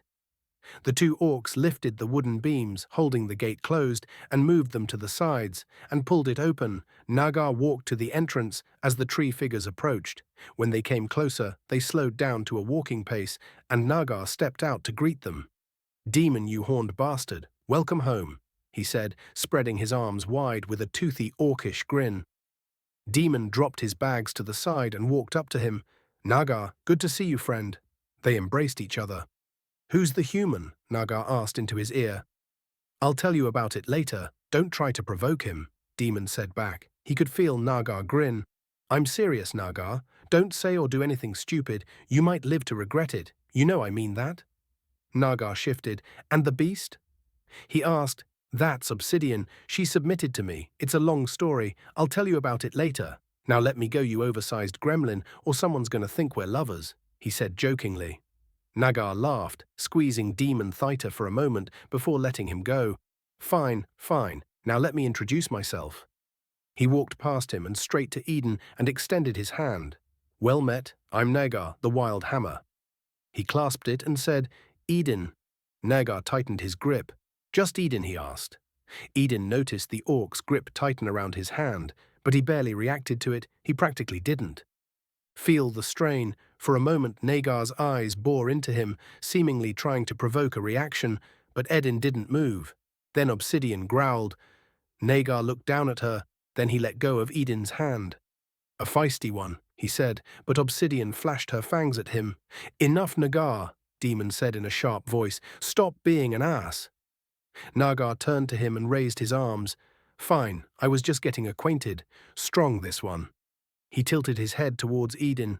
Not much of a talker, though. Must be fun to be around. Demon snorted. Yeah, you're a real joy to be around, he said with a smirk. Come now, I want a warm meal. We haven't eaten anything since last night. He turned around to walk through the gate. Right, let's go to the tavern then. We can grab something to eat, and you can tell me how things went. Nagar walked closer. I'll set up a meeting tonight, he said, so only Demon could hear. You can tell everyone about your trip. We need to get back to the south. The Imperium's attacks are intensifying, and it seems like the lizards are preparing for a larger push, he said in a serious tone. Edin was following behind Demon and the orc Nagar. The settlement was full of strangely designed hexagonal wooden houses and larger buildings of a similar design. The streets, if you could call them that, were made of dirt. There was no real order to the place like you would see in the old world. Now that he thought about it, the burning village he stumbled upon, where he witnessed those horrors, had an order to them. It's like an old village would actually look like. This concept was completely foreign. The streets had some stalls with people exchanging goods. There was no currency, he noted, only goods were being traded. He noticed that most of the inhabitants were orcs with large builds and light brownish skin. He also noticed a few humans, a couple of dwarves, a woman that had horns similar to Edin, and small green creatures with pointy ears and rounded faces. He was passing by one of them, not realizing that he was staring. The creature or person looked up at him. What's your problem? It said, or, well, he said, you are staring at my like I'm covered in shit. Edin snapped out of it. realizing how rude it might seem, and said, "Oh, I'm sorry, it's the first time I'm here." "What? Your first time in Izur? That's fine, but why are you looking at me like that?" the green person asked. "No," Edin got caught in his words, "I mean here." The creature squinted his eyes at him. "Oh, you mean the Forsaken Lands. Why are you here? Let me guess. By the look of you, you slept with some lord daughter. Wife, maybe. And they put a price on your head. Or you got banished for royally fucking up." It winked at him. Edin was at a loss, from the bluntness of the creature, but gathered himself. "No, I came with him," he said, pointing at Damon, who was walking off with Nagar in the distance. The creature turned to take a look and said, "Why, is that Damon? The bastard made it back." He turned back to Edin. "So you friends with him, or?" Edin looked at him. "Well, I suppose, in a way." He snorted. "Well, why didn't you say so? I'm Ghibli the Goblin," he said, extending his hand. He clasped it. It wasn't much smaller than a human hand. Edin shook it. "I'm Edin." "What?" Ghibli said. "No last name or title, just Edin?" He asked. "No, not anymore." Edin said. Ghibli looked at him. "Fine, I won't pry. If Damon trusted you enough to bring you here, then I guess you must be all right. As you probably know, we goblins don't have any last names, so we get called after something. And Ghibli is usually a dwarven name. It's common enough. But when people around here say Ghibli, they are usually talking about Ghibli Iron Fist. And well, that's why I got stuck with the goblin, like that was my only quality." He grinned. He had rows of sharp teeth. For a moment, Edin thought that Obsidian might react at the gesture, since she was still patiently standing next to him. But she just waited. Then Edin looked up and noticed that Damon and Nagar were gone. Ghibli noticed his reaction. "Something wrong?" he asked. Edin looked back down. "Ah, Damon, I was following him. And I distracted you with my rambling. Sorry about that. Do you know where he was going?" he said questioningly. "I think," he stopped for a moment to remember the orc's name. "Nagar said that they were going to the tavern," he said finally. "So he's with that overgrown tree stump. Not the sharpest blade on the rack, that one. Still honorable, though. Anyway, Izur has 2 taverns. I know fancy right," he said with a mocking tone. "Anyway, I know which one they are going to. Come with me." The goblins started walking in the direction they last saw Damon. Edin realized that Ghibli liked to talk. Edin was really only going to the motion, without any real purpose. He didn't know what he was going to do next. He was still surprised on how much the landscape had changed. Ghibli carried on. "So where are you from, Edin?" he asked. Bosnia," he said, not knowing what else to say. Ghibli was walking, but his finger to his chin, like it was thinking, "Haven't heard of it. I heard about Boya, but that's not the same, is it?" Edin shook his head. "Well, maybe you can tell me about it someday. Oh, look, there they are." He pointed in front of them, and Edin saw Damon and Nagar in front of what looked like a wooden square-shaped structure. It looked like the odd one out with all the hexagonal structures around it. Damon noticed them and waved. "Ghibli, how are you, my green friend?" He asked. "I can't complain. Welcome home." Ghibli said, "That's a lie if I ever heard one. All you do is complain," Nagar retorted. "Oh, shut up, you overgrown loaf," Ghibli said. Walking up to them, Damon went down on one knee to embrace Ghibli. They patted each other on the back, and Damon stood up. "I found your strays," he gestured to Edin and Obsidian. "This one's not much of a talker, but seems all right." Damon chuckled. "You get used to it," he said. "Come on, join us inside. I really need a well-cooked meal."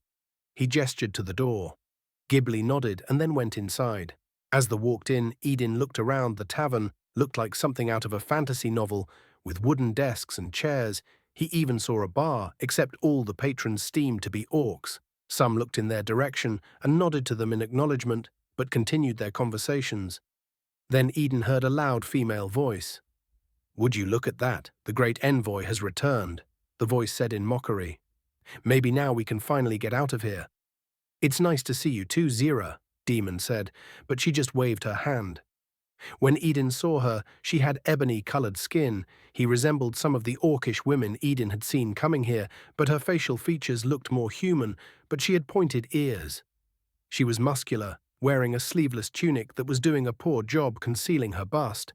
She had a scar running from the side of her forehead, around her eye and down her right cheek. Then Edin noticed a set of armor placed on a chair next to her, and a large axe leaning against the wall behind it. Edin realized he was still holding the axe Demon had given him in his offhand, but no one seemed to mind. The table was large enough to fit 7 people. On side was set next to the wall.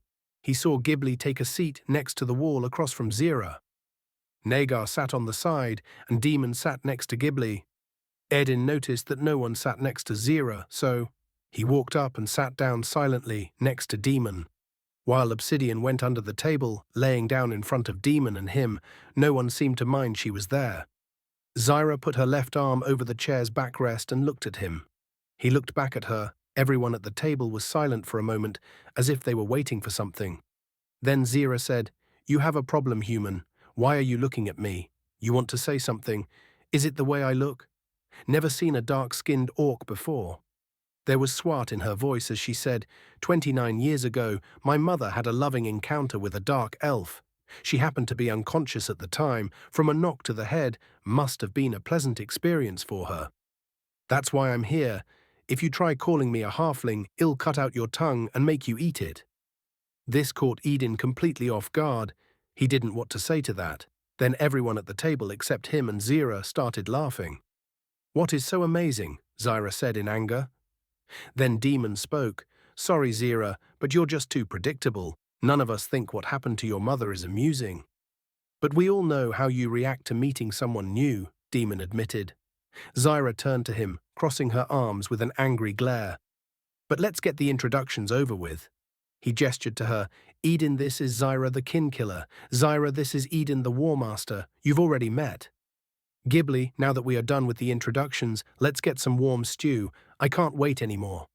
Demon waved to seemingly the only server in the tavern, but everyone else focused their eyes on Edin, who sat there uncomfortably. He was always a little socially awkward. He had a lot of childhood trauma from the war in the 90s. His father was practically killed in front of him. He was never fully accepted by his peers coming from a mixed marriage. That caused a lot of teasing when he was growing up. He never opened up to anyone about what had happened, so he couldn't partially understand Zyra. But he was over his head at the situation. He had met Milena while they were both attending university in Banja Luka. He wanted to attend the university in Mostar, but by pure chance he ended up in the Serbian-populated part. Those times were hard on him as well, but one day this beautiful girl approached him in the park, introducing herself and telling him they had classes together. They got to talking. She said she found his awkwardness adorable. Edin fell in love with this sweet girl. As soon as they finished uni, they got married and had Mina, so they moved in together. Milena's parents were kind people, and they helped where they could, but Edin never had many friends except for a few, so he usually avoided awkward situations. Demon's proclamation caught him off guard. He wanted to deny that he was anything else except Edin, but he couldn't find his words. Then Ghibli spoke. "War Master A. I knew you had a title. I doubted Demon would bring a dunk here." The server came with 5 pints of ale, setting them in a pint in front of anyone. Edin noticed that no one actually asked for it, but no one protested either. This random fact distracted him from his thoughts. Demon started to talk to the server, which was a large orc, about his food order, but everyone else was still looking at him. Nagar, who looked at him curiously, said, "Well, that explained that grip you have. I suspect you didn't give that title to yourself. Not man get to be called War Master in their lifetime, but I have never heard of you. Then again, I suppose you haven't heard of me.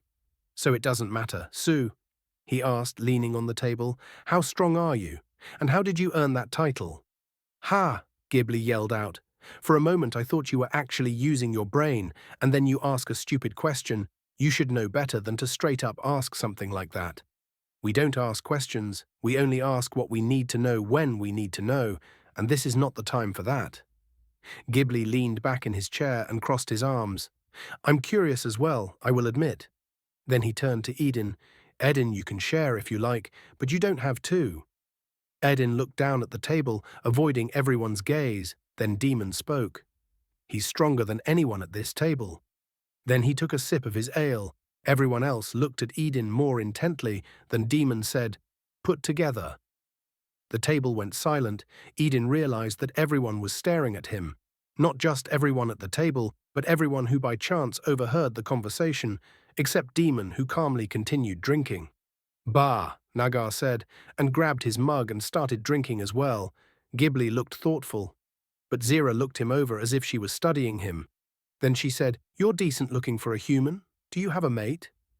Both Nagar and Damon spat their ale out at this. Ghibli raised his eyebrows. Edin was feeling very uncomfortable now.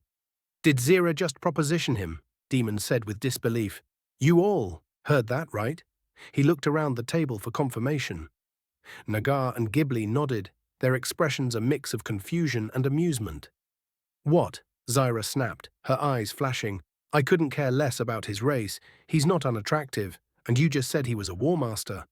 "What does that have to do with anything?" Ghibli asked, raising an eyebrow. "Yes," Damon added, "and you've never propositioned anyone before. Anyone dumb enough to proposition you ended up with something broken, or worse." He spoke matter-of-factly, though there was a hint of concern in his voice. Nagar and Ghibli nodded in agreement, their amusement fading. "Fuck all of you." Zyra slammed her fist on the table, the sound echoing through the tavern. "Every asshole who ever propositioned me only wanted one thing. I don't want someone to sleep with. I want a mate. I want children of my own, damn it. And I want someone who will be able to protect them." The table fell silent. This wasn't a typical outburst from Zyra. She was known for her temper, but this was different. Her words carried a weight to them. She looked at each of them in turn, her expression serious. Ghibli cleared his throat. "Zyra, I didn't expect to hear something like this from you. I'm not judging you or anything. But he hasn't even said a word yet since we came here. Sorry, but we are all a little stunned," he said genuinely. Zyra sighed, her voice lowered. "It's how he looked at me just now. It wasn't lust or pity. It wasn't judgment either. Maybe some curiosity, but he looked at me as a person. He looked like he understood me. I'm still a female, and we can sense those things." She looked down, her hands clenched into fists on the table. "No one looked at me like that before," she admitted awkwardly. The table fell silent. Zyra was known for her brashness and impulsiveness, but this vulnerability was unexpected. She wasn't someone who shared her emotions, and the weight of her words hung in the air. Edin wanted to say something, to offer some comfort or understanding, but the words caught in his throat. He felt a pang of empathy for her, but his own awkwardness and the weight of his past kept him silent. He glanced at Obsidian, who lay quietly under the table. Her presence felt like a small comfort just now. The silence was broken by the arrival of the server, who placed bowls of steaming stew in front of each of them. The aroma of the food filled the air, a welcome distraction from the tension at the table.